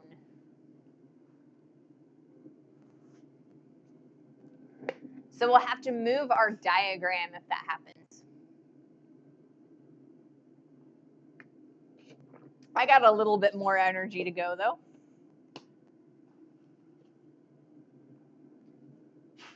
So our next project after this sign is going to be a fabrication project. we're going to kind of take a pause on the forging, and we're going to make ourselves a coal forge. It's going to be made of sheet steel, and I'm going to weld on some angle iron legs, and we're going to start putting in a frame and some black iron pipe so that we can put a blower and a clinker breaker in there. Our fire pot is going to be a brake rotor. And overall, I'm pretty well looking forward to it. It's going to be interesting explaining and coming up with ways to do things because the last time I made one, I had some help. So I've got to make this one with my own tools, and we'll see how this goes. I'm really looking forward to it though. We should be able to make a good amount or a good size forge. I've got a couple pieces of sheet steel that we're going to do some fabrication and some cutting on. A little bit of welding is going to happen too. We're going to have to figure out whether I need to order some filters for the lenses on the cameras, or if we are going to I'm just going to have to body block them. Because the interesting thing about welding, and the interesting thing about welding is that when you are filming it, it actually is so bright that it will start burning out the sensor on an SLR camera or a digital video camera, or a digital photography camera. So that's why if you're looking at a YouTube video of someone welding, sometimes you get like weird fuzziness or like lines in the filming. And that's because the brightness of the welding plasma is so bright that it is that the sensor cannot pick up that light. So after a while, it'll start damaging the sensors, and my partner is very adamant that I do not break the sensors on our cameras.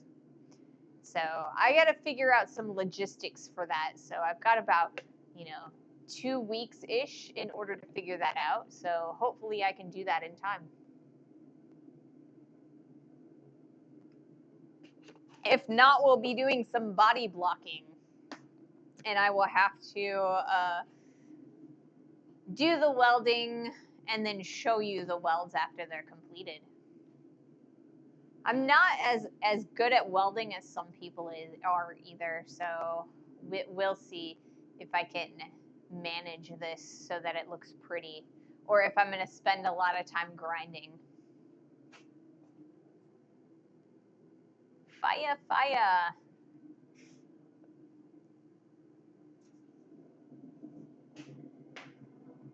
All right, so we are going to do another heat.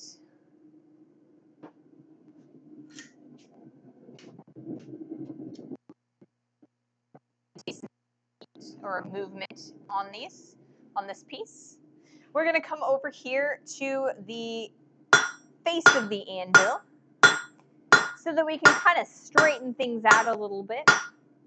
We've got a little bit of lumps and bumps that we've developed on the horn of the anvil, and I want to take those out.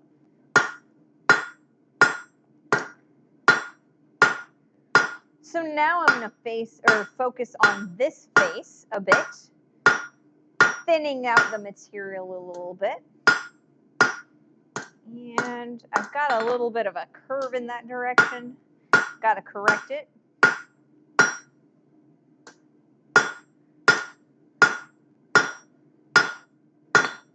All righty, keep on keeping on.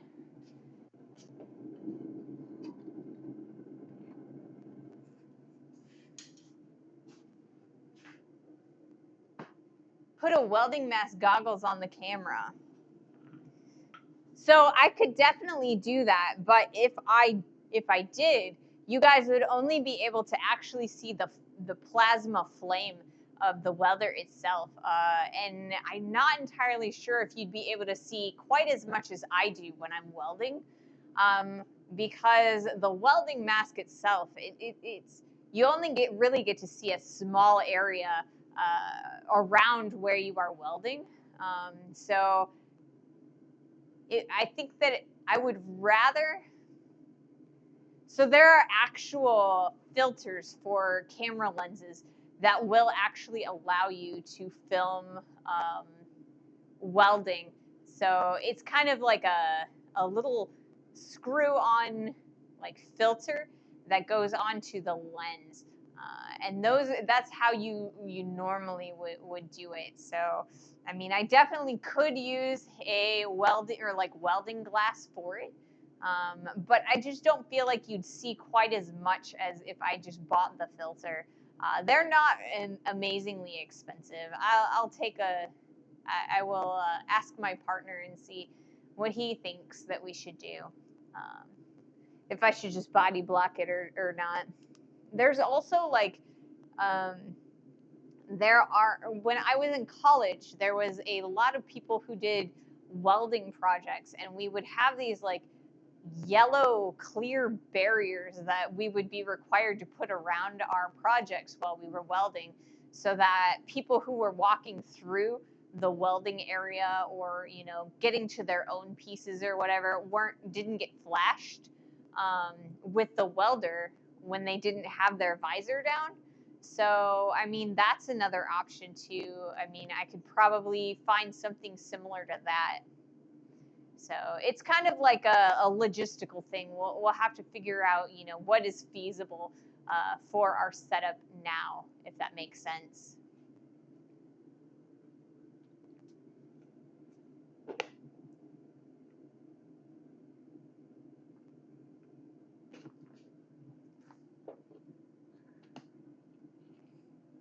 But it should be pretty fun. I'm gonna get some angle iron, and we're going to create like a frame, and with like legs and bracing and things like that, and then we're gonna weld on a sheet of steel on the top with a hole in it, so that we can put that or drop that fire pot in. And we want to make sure that the fire pot is replaceable, because as you use a coal forge, your fire pot is going to start melting after a while. And so you definitely need to make sure that your fire pot is replaceable, so that you don't have to make a brand new forge every time you melt it out. So I've got some disc brakes that we're going to use. It's really thick steel, and it should last for quite a while. I actually have 3 of them that we can use, so that should be definitely, several years worth. Going to be cool. Yeah, I'm hoping that it's really cool looking. It's definitely related to blacksmithing, but we're kind of taking a break from the actual forge, and you'll see me, with my welding helmet and everything. So it should be a good old time. And I think that it's actually going to be a very useful video and a series of streams while we're doing this, because I teach a lot of the actual mechanics of blacksmithing, but I haven't really gotten too far into, acquiring equipment. And I think not I think, but the most important part of a blacksmithing shop really is the forge, the way you're going to heat your metal. Because if you're not heating your metal, then it's not really blacksmithing, because it's not really hot. It's more like bending metal, or like cold bending it. So I think this will be a good series, and a good project for us on the stream.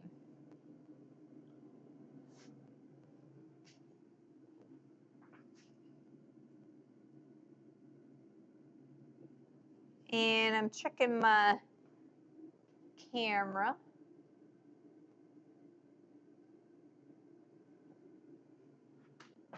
So So I'm recording way more material than I think I'm going to use for this video, I think. And safety. Yeah, it's important to make sure that you are very safe about your heating apparatus, because it'd be really bad if you accidentally set yourself or a building on fire, and so it's very important that you are safe about your forge and heating the metal. All right.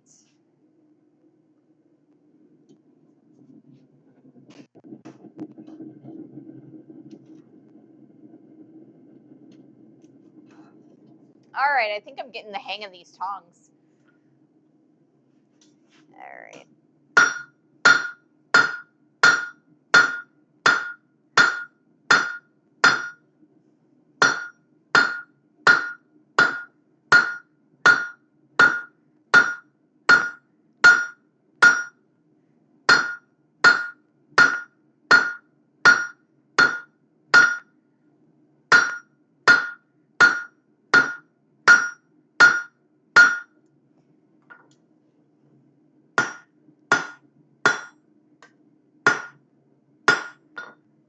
All right, so let's take a look at the whole thing. We've got our penny on this side and our penny on this side. So if I hold it like, I don't know, like this maybe, that might work a little bit. So we've got our penny on this side and this side.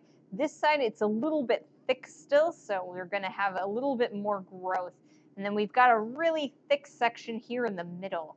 And we've definitely kept that there so that we can get that thorn in there. So I think I'm pretty happy with that amount of material, but we're gonna be able to start kind of drawing that material out and paying close attention to it, or start forming that thorn.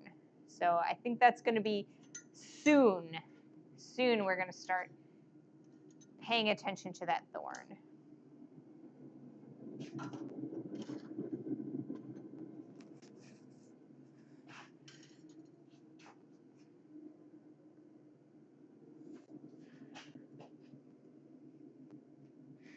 So I've got that thickness, and so the way that we're going to actually form that is we're going to definitely be using the horn of the anvil. So we're going to kind of start flipping the material around, so that we can kind of pinch in all of that thickness and form those points. And it's going to take a few different heats to kind of make sure that it's even and it forms correctly. So I'm looking forward to doing that. It should be interesting. It's not something that I'm amazingly familiar with, so it might take me a little bit to kind of figure out a good process for it. I think I've only made a thorn like that one other time. So yeah.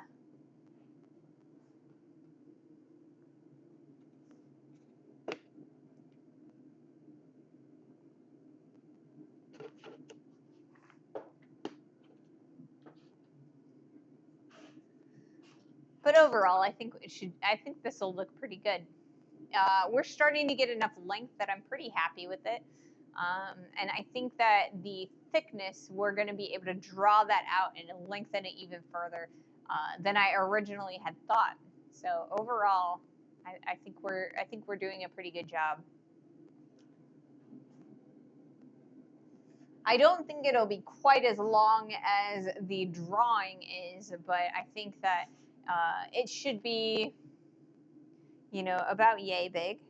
I think that's a pretty decent size for our sign, because I want to give us enough material and enough space that we can actually start putting more or other projects up on the wall. We need enough room so that we can do that. I've got a whole other wall on this side, because it's like this entire corner is that same material, but I want to make sure that most of the projects are on that back-facing wall so you guys can see them good.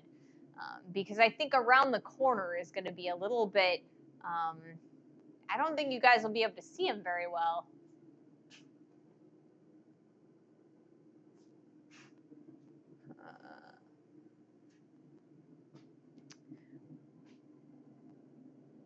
Looks like we are starting to, the propane is starting to slow down a little bit. I think we've got plenty of time, but it's not going to heat quite as fast as it has been. So, and that's because this is the third day using this canister. Like I said, I think it'll last the rest of the stream because our first stream on this canister was only an hour and a half. And we normally do about 2.5 hour streams on, or 3 of them on a canister. So I think it'll be all right.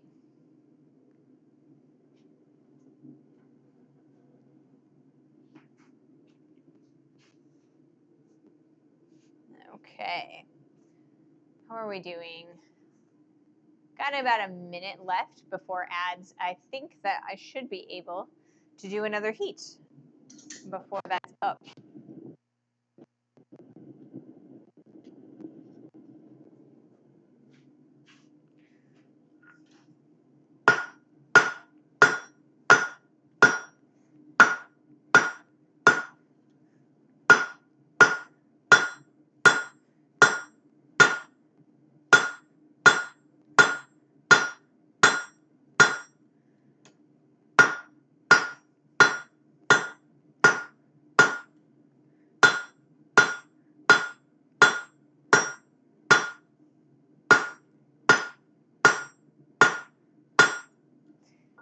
All right, I think I'm pretty happy with this side for now. So I think we're going to start on that thorn.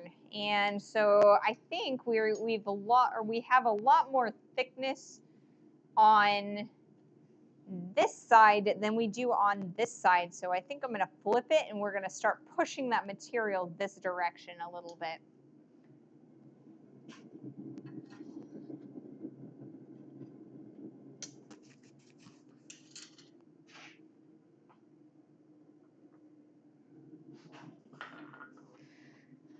So we can make sure that the material gets pushed towards the other end a little bit, or I guess so that we lengthen, or we can center in the material a little bit better by flipping the piece around between heats so that we can kind of drive all that material toward the center.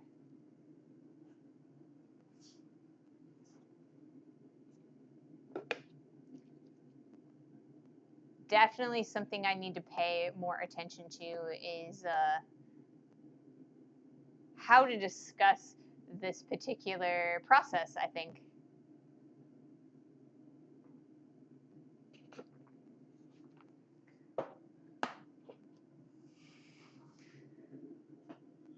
Yeah. I don't think that it is as understandable as I normally try to be. So I apologize for that.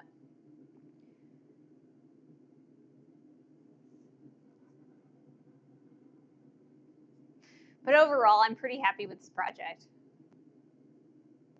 Let's see. So yeah, I think I'm going to focus on creating that thorn, and it shouldn't take too much longer. A couple more heats, and then from there we're going to actually start doing these curves. This thorn is going to be essential for kind of creating that S shape. And I think that it's going to be very important that we pay attention to where we are moving the metal.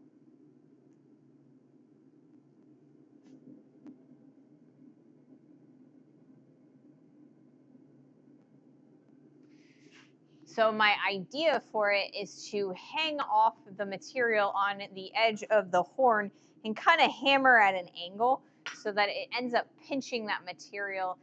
We're going to be working on this side and this side at the same time, and then this side and this side at the same time, if that makes sense. Nice, got it. Okay. So hopefully you guys can understand that a little bit. Now that I'm kind of talking about it with the video or with the drawing that I've done.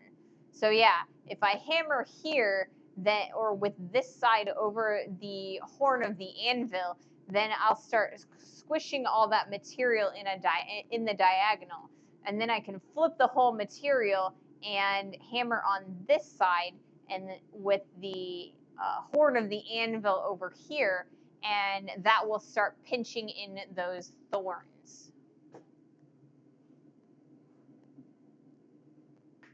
And I'm ready to attempt this, I think. I hope.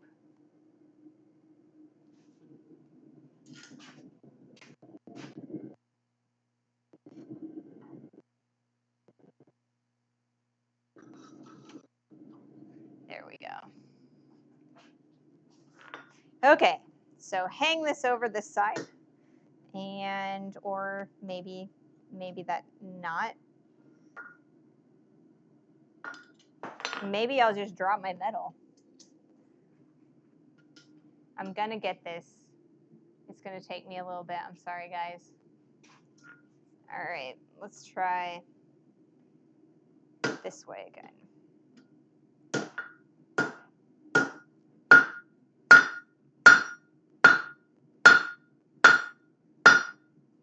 Is this gonna work? Maybe?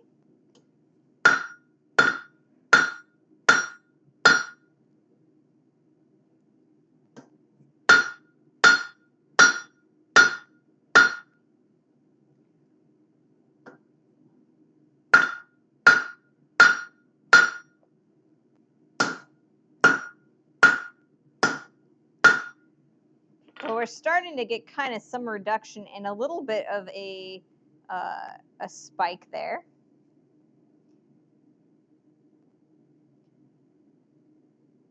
We'll have to continue doing that and flattening this out on this side as well. So I'll heat this back up again and we'll see what we can do.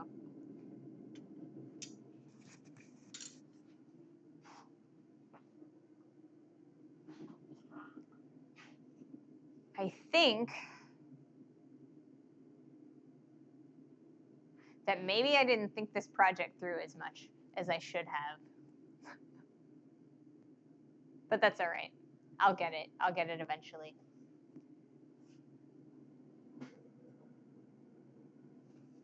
Need to make sure that this guy is all the way in so that we're getting a lot of heat in that middle section, because that's where we really want the material to move, is in that middle section.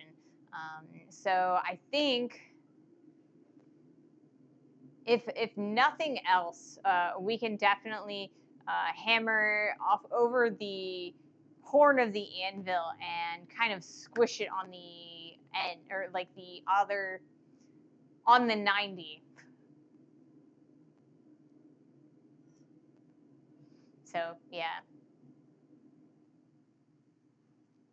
Oh, definitely need to change the propane. I'm sorry, guys.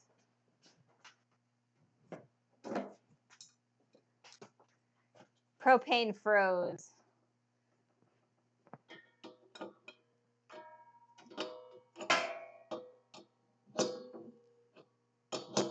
Let's quickly change that. I guess I was wrong.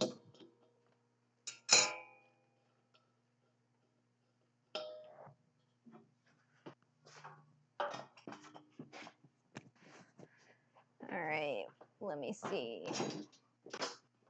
There's that one.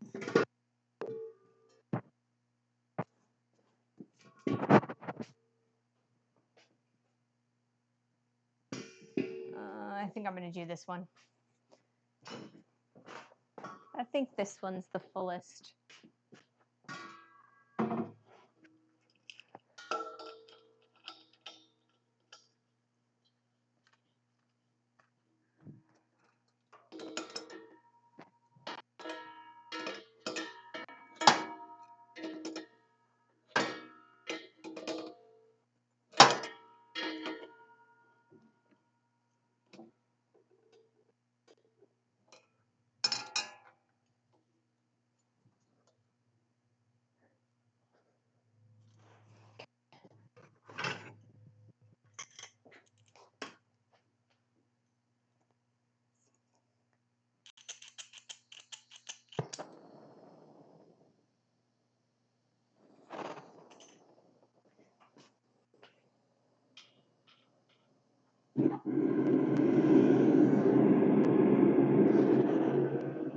Much better.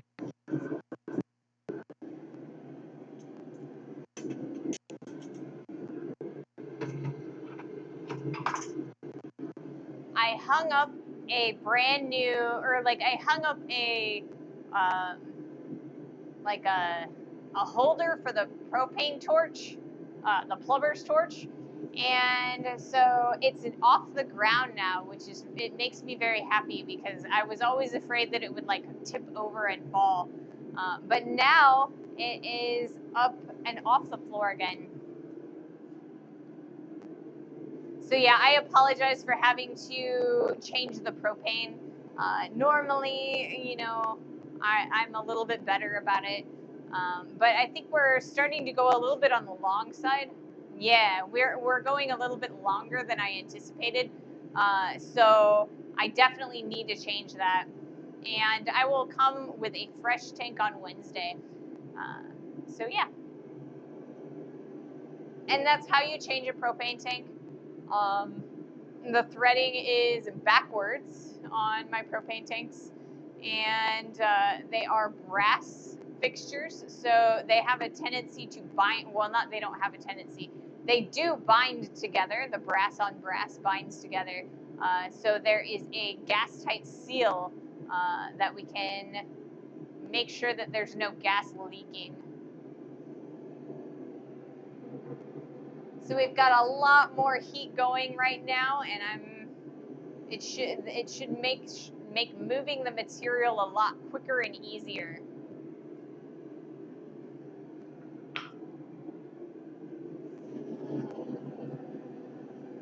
Now, lighting a forge for the very first time can be quite the challenge. Anytime I'm building a new propane forge specifically, I always have a buddy with me when I light it for the first time. And the reason I do that is to make sure that the burner isn't going to cause any issues or small explosions. And if anything goes wrong, I've got somebody to watch my back. Um, and I think that that's very important for, at least for a propane forge. The first time I lit my very first forge, I had major issues. It wasn't angled or tilted correctly, and as a result, my propane or my burner was kind of puffing, and so I kind of had to realign the gas injector and the piping for the burner itself within the forge. Eventually, I was able to get it all taken care of, but I definitely did singe some hairs on the back of my hand when I first started it. So it's very important to have a buddy and keep a fire extinguisher handy.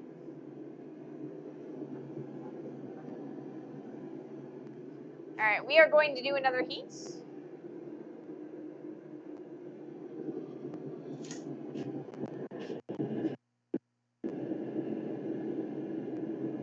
Ooh, that's nice and hot.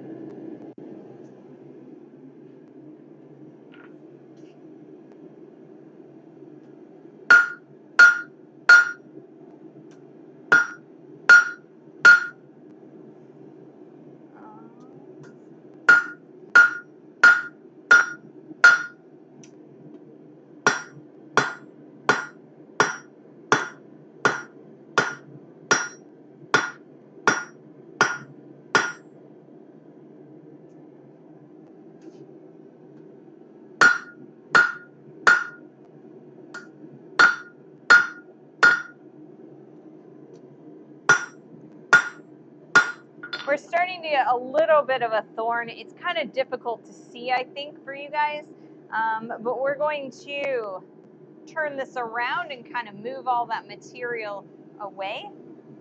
But you can kind of see that we've got like a little bit of a protrusion coming out on both sides of that.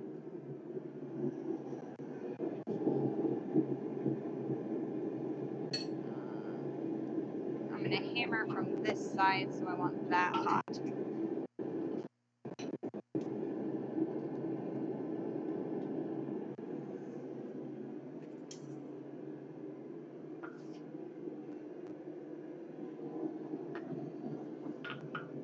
So it's not quite coming together the way I imagined it, but I think that it'll work all right anyway.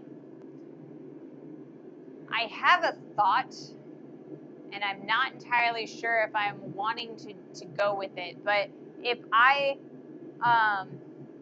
could, in theory, turn on the press, and we could definitely get the point by using the press, because we get those nice rounded crinkle cut fry shapes, and I could, in theory, use the press, but I'm not sure I want to turn it on right now. I'd like to do this all by hand if I can manage it.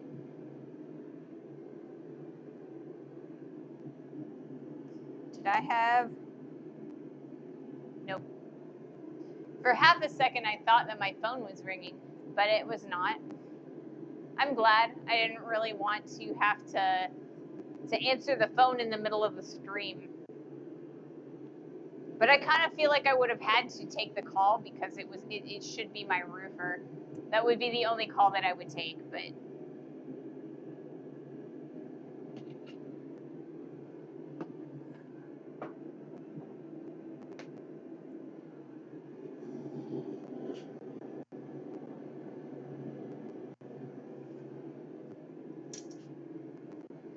Should be doing another heat shortly. I'm gonna check my video.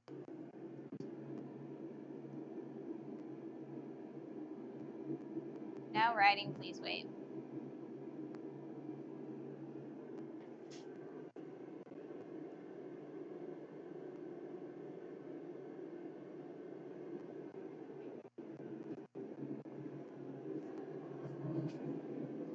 Okay, let's do another heat.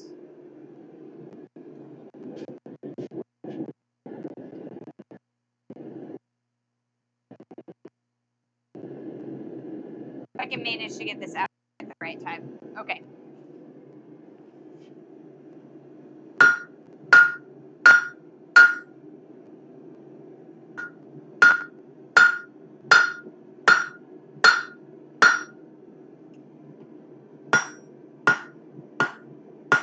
Now we're starting to get a little bit of that thorn forming.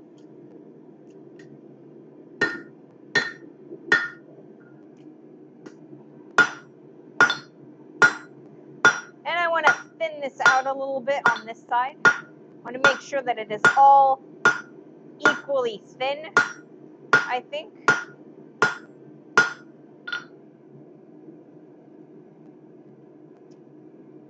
And it is definitely in the middle now, so I'm pretty happy with that as well, I think. Maybe not.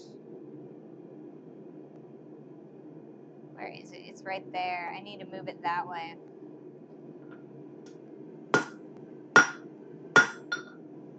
Interesting. I love it when projects don't go the way I want them to. All right, we're gonna heat this side.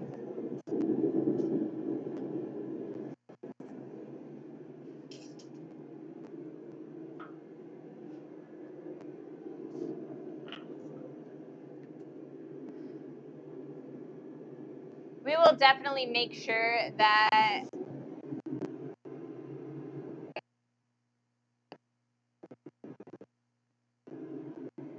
for Wednesday. I think I'm overthinking things today.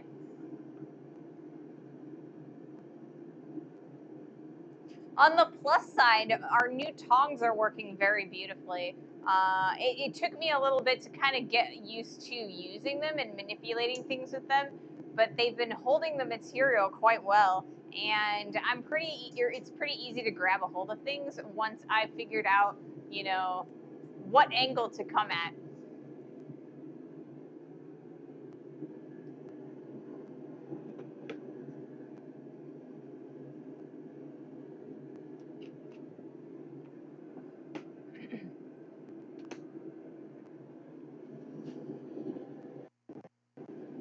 So for our next heat, we're going to try and kind of smooth everything out a little bit.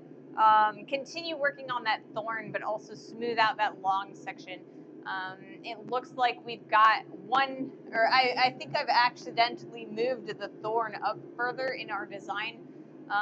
So hopefully, it doesn't look too different or off from the design overall. We'll see what we can do.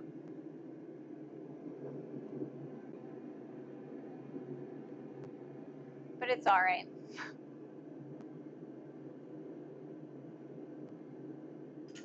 I feel like I'm kind of struggling on stream right now, that the project isn't working quite as well as I wanted it to, or as well as I thought it would. So if you're still here, thank you. All right, another heat. We'll see what we can do to fix this up.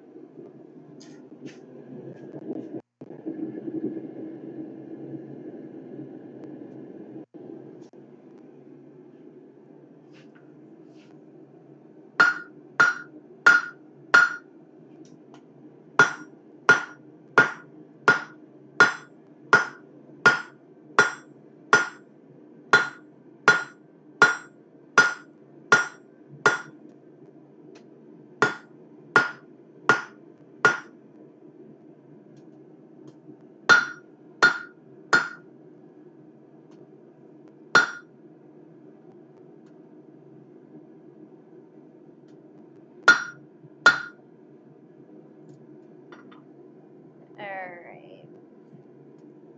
What's a good way to fix this? Alright, so if I take a look at this on the flat of the anvil, we've kind of got it, there's a little bit of a twist in it, and I think that's alright. We've got our thorn starting right here, but it's not as broad as I wanted it to be. And it looks like we've got a thickness here, but that's going to draw it out longer.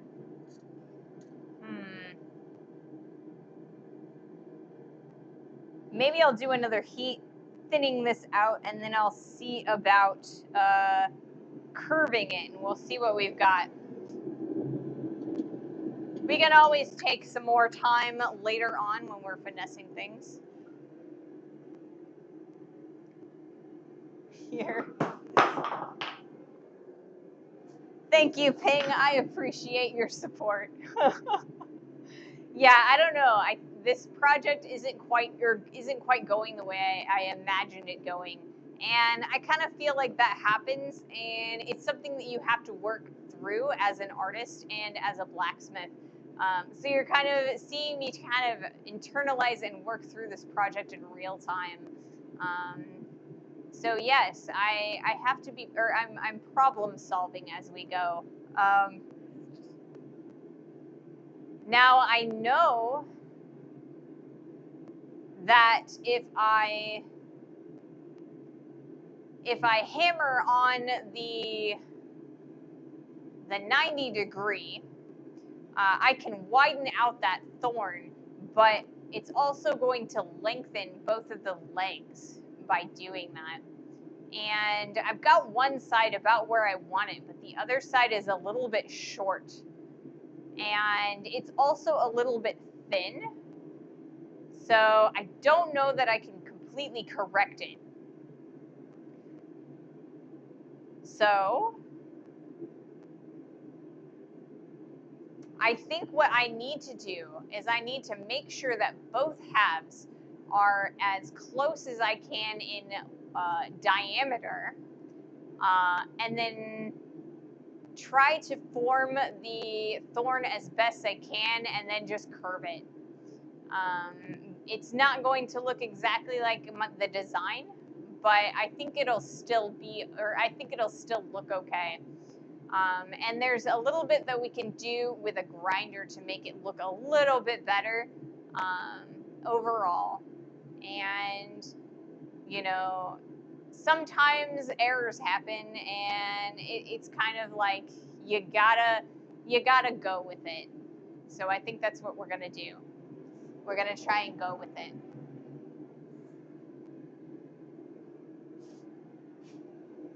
So we're gonna do another heat.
dropping things. So I've created that penny scroll on this side. So that worked pretty well. A little bit longer, and I should be able to kind of thin the whole thing out so that it is all relatively even, except for where I had attempted to put in that thorn. Now I have a choice here, right? I don't think that I can really succeed in the thorn in the way that I wanted to. So what I could do is hammer out that thorn and make the whole thing straight. And I honestly think that might actually make it look a little bit better. So I think I'm just gonna modify the design, and we're just gonna create the penny scrolls on the ends and then just make the RS regardless without the thorn. So I'm gonna put it in just like so.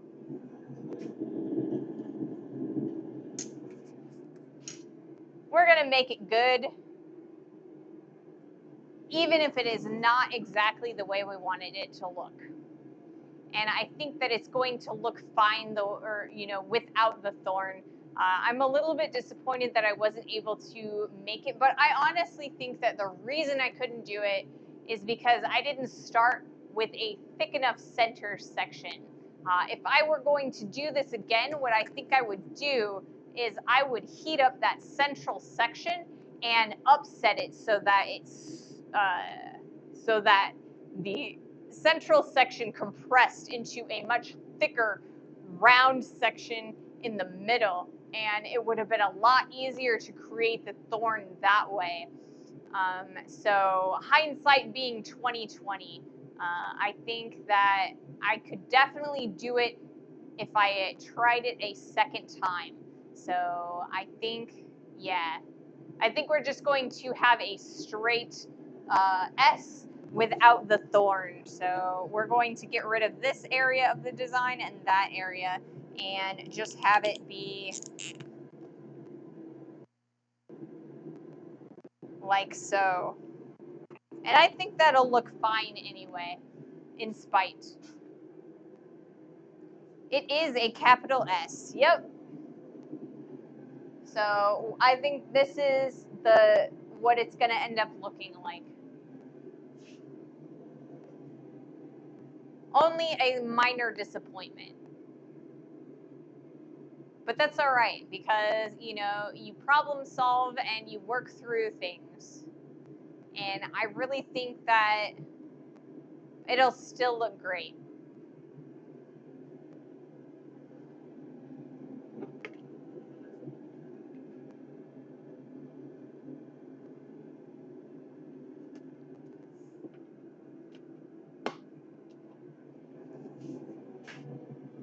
All right, let's go again.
Okay, we're going to flip it over and we're going to start from the other side.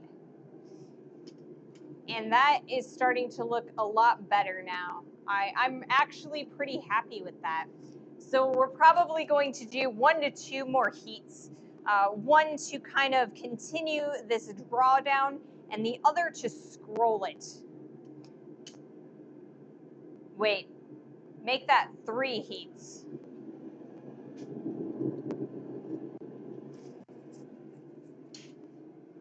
we'll need 2 heats to scroll it.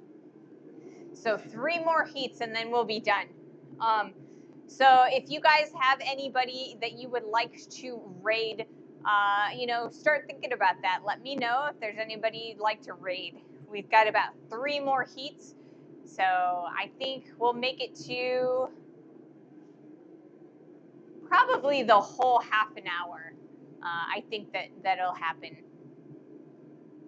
Because I don't know, I have this tendency, I claim that it's going to be 3 heats, but it might be more. We'll see if I can get those scrolls taken care of pretty well, or if I can get them done in 1 heat. Sometimes I can't get my scrolls to work the way I want them in 1 heat.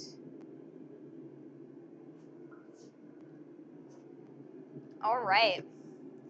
This is probably the last sip of drink I have too, or water. It's just water.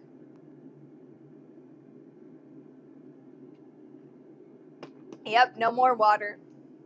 But that's all right. We got about a half an hour left, and then I can go and refill. So we've got ads going right now, and so I never do heats during ads. So once that ad is taken care of, we will do our next heat. We're getting a lot, or like a very fast amount, it's heating very quickly. So overall, they should progress very quickly.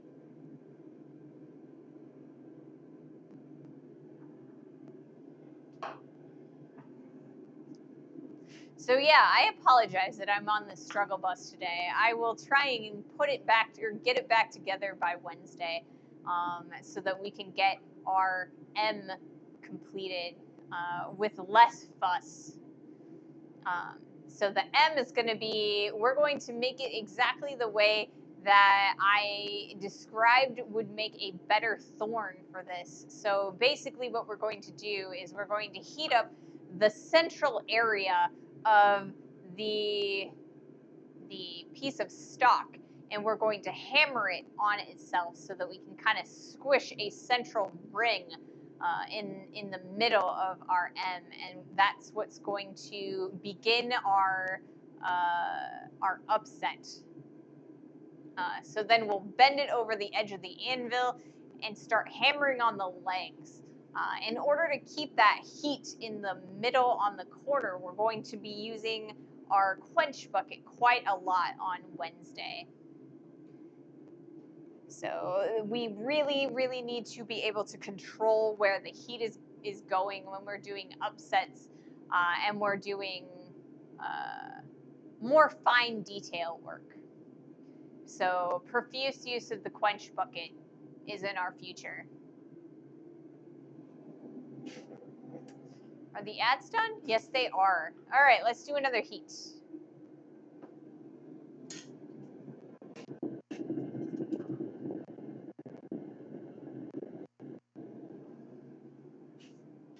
So we're focusing in on the central area to make sure that we've got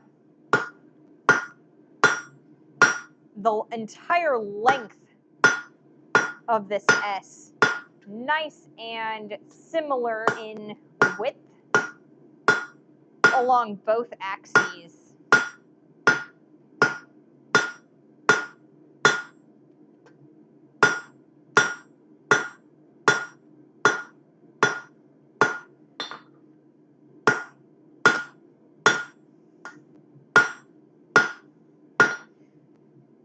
And we get a little bit of curves, and that's all right. We can straighten them out. Okay. So we've got a nice penny scroll throughout the entire length of this. And I think it's going to be all right. So I do think our next heat is going to be us starting that scroll. So we're going to start curling the penny downward and creating an S shape. So we're going to do one side first, and then we'll flip it and do the other side.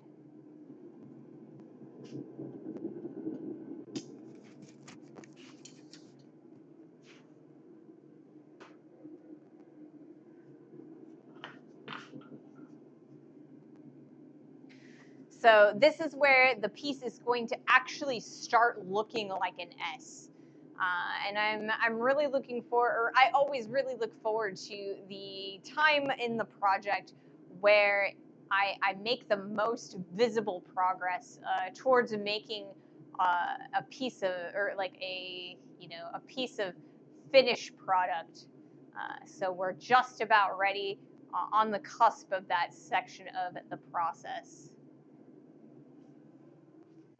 So I am going to make sure that I'm recording this because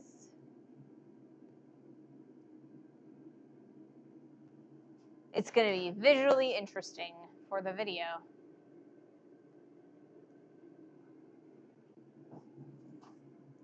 It's starting to get really, really warm in this shop. Between the shop light and the forge going, it's really heating up.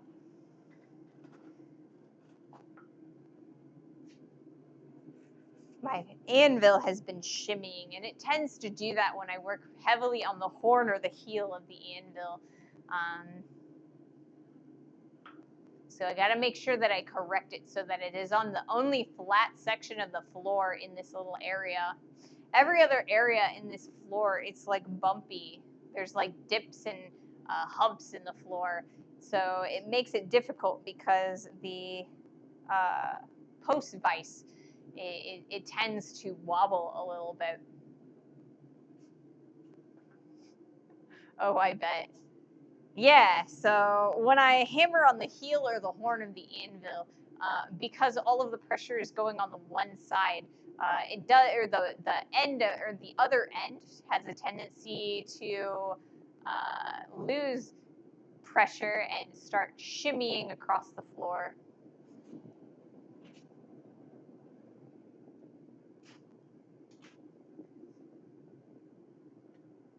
Alrighty, let's see.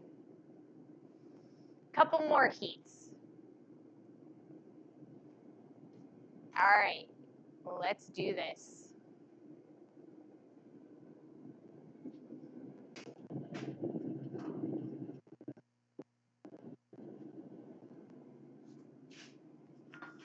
So we want the penny to be in the center of this round section. So we're kind of curving it that way. We want to make sure that everything is all nice and lined up. So any twists, we take care of those by hammering on both sides. All right, so we've got a nice curl going that direction. So we're going to flip it over and start working on this section so we can get that other curl going. And this is where it'll start looking more like an S. Right now it looks like a J.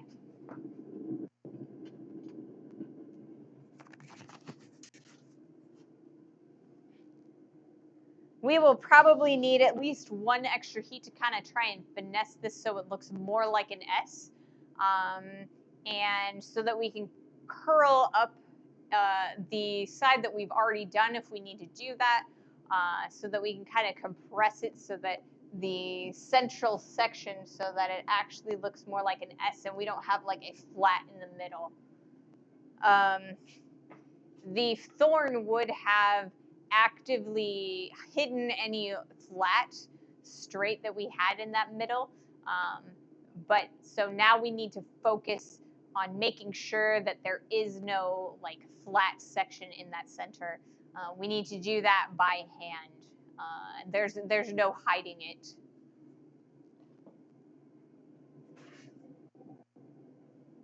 So a little bit longer and we'll be able to do the second part of the scroll. Mound of Meat, welcome in. Welcome to the stream.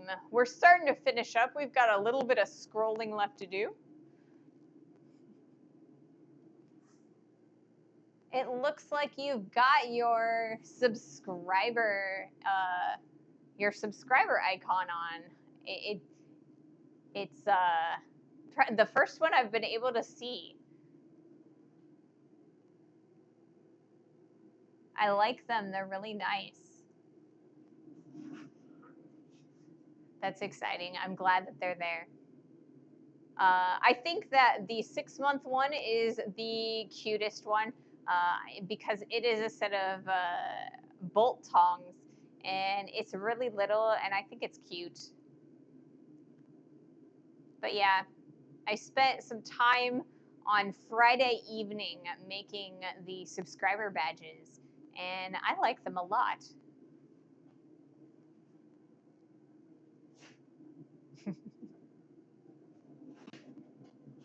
All right, we're going to take another heat. Let's see if we can't turn this J into an S. So we need to hammer, whoops,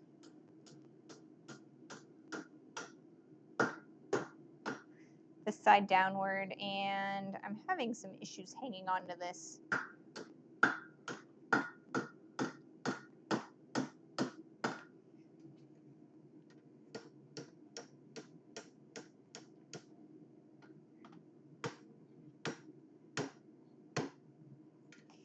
So we're starting to get an S. I mean, I think it looks kind of S-like. But I think I'd like to actually make that a little bit more rounded. We do have that nice straight there, so we've got to take care of that. So we'll heat it up a little bit and see what we can do about that. We'll heat the whole thing up.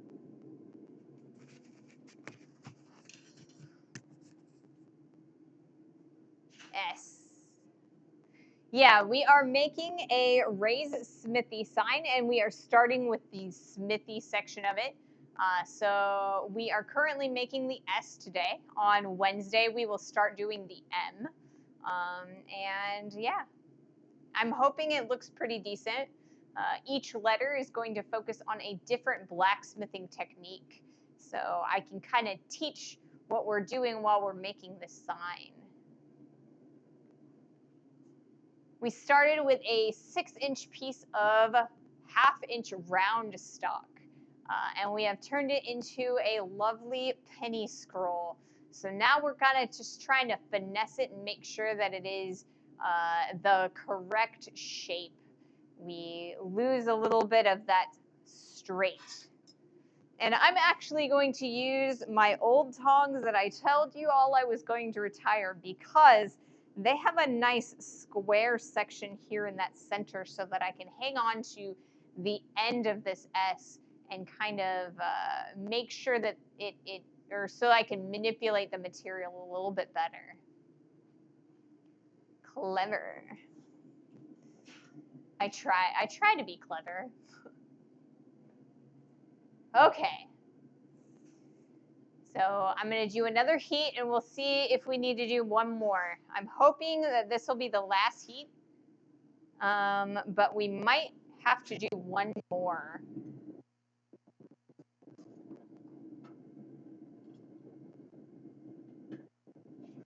Okay.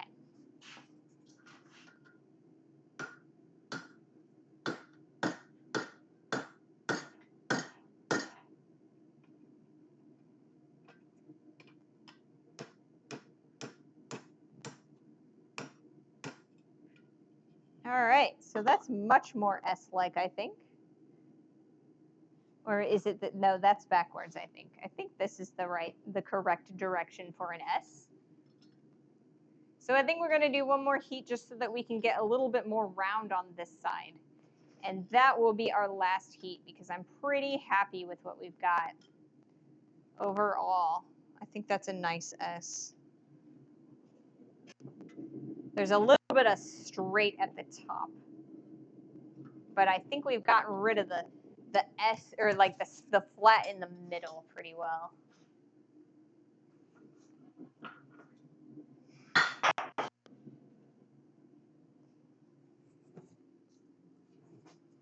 And this will have to be the last heat because my new canister of propane, or not the new one, but the one I replaced, is starting to freeze up. So this will be the last heat The last heat. If you guys have any suggestions for who to raid, let me know. Otherwise, we will. I'll take a look and we'll see who's around.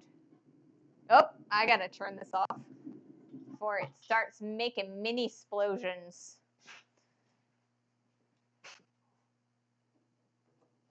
One of the dangers of blacksmithing. All right, let's see what we can do with this. Move it this way.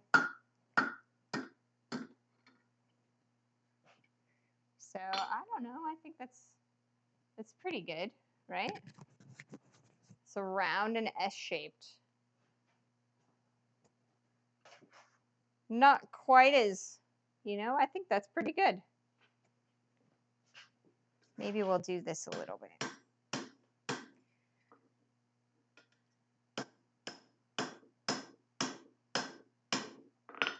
There we go. That's a nice S.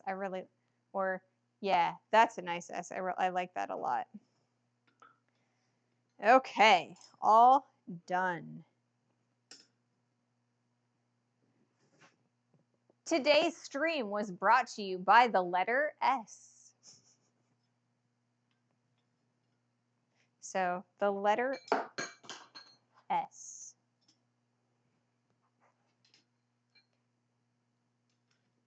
Here it is. The letter S. Thank you all for joining me. It has been a pleasure, and it's been entertaining, at least. So yes, thank you all so much for joining me. Have a wonderful rest of your day. Let's see. Oh, come on. Are you going to go? I hope you are. Enjoy my new outro. It's got all of the new names for our it's got all the new names for our subscribers. Thank you all for the follows that I missed. I definitely missed a lot of you. I apologize for that. Thank you so much for your follows.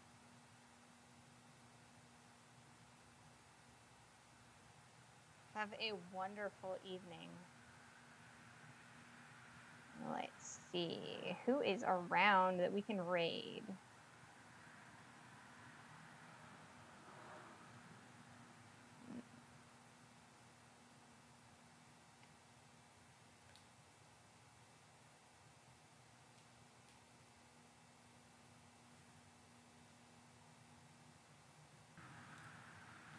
What is Lone Mountain doing today?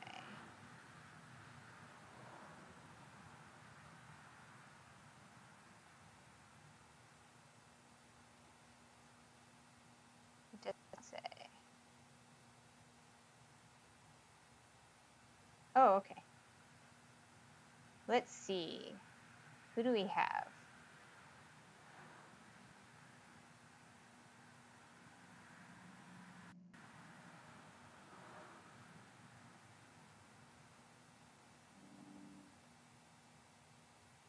Some drawing.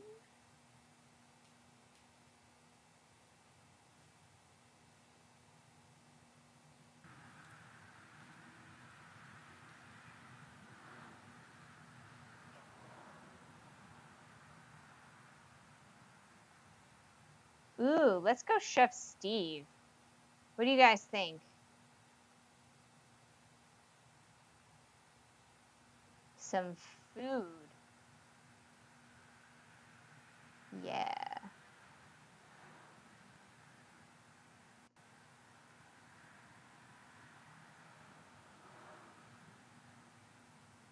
I like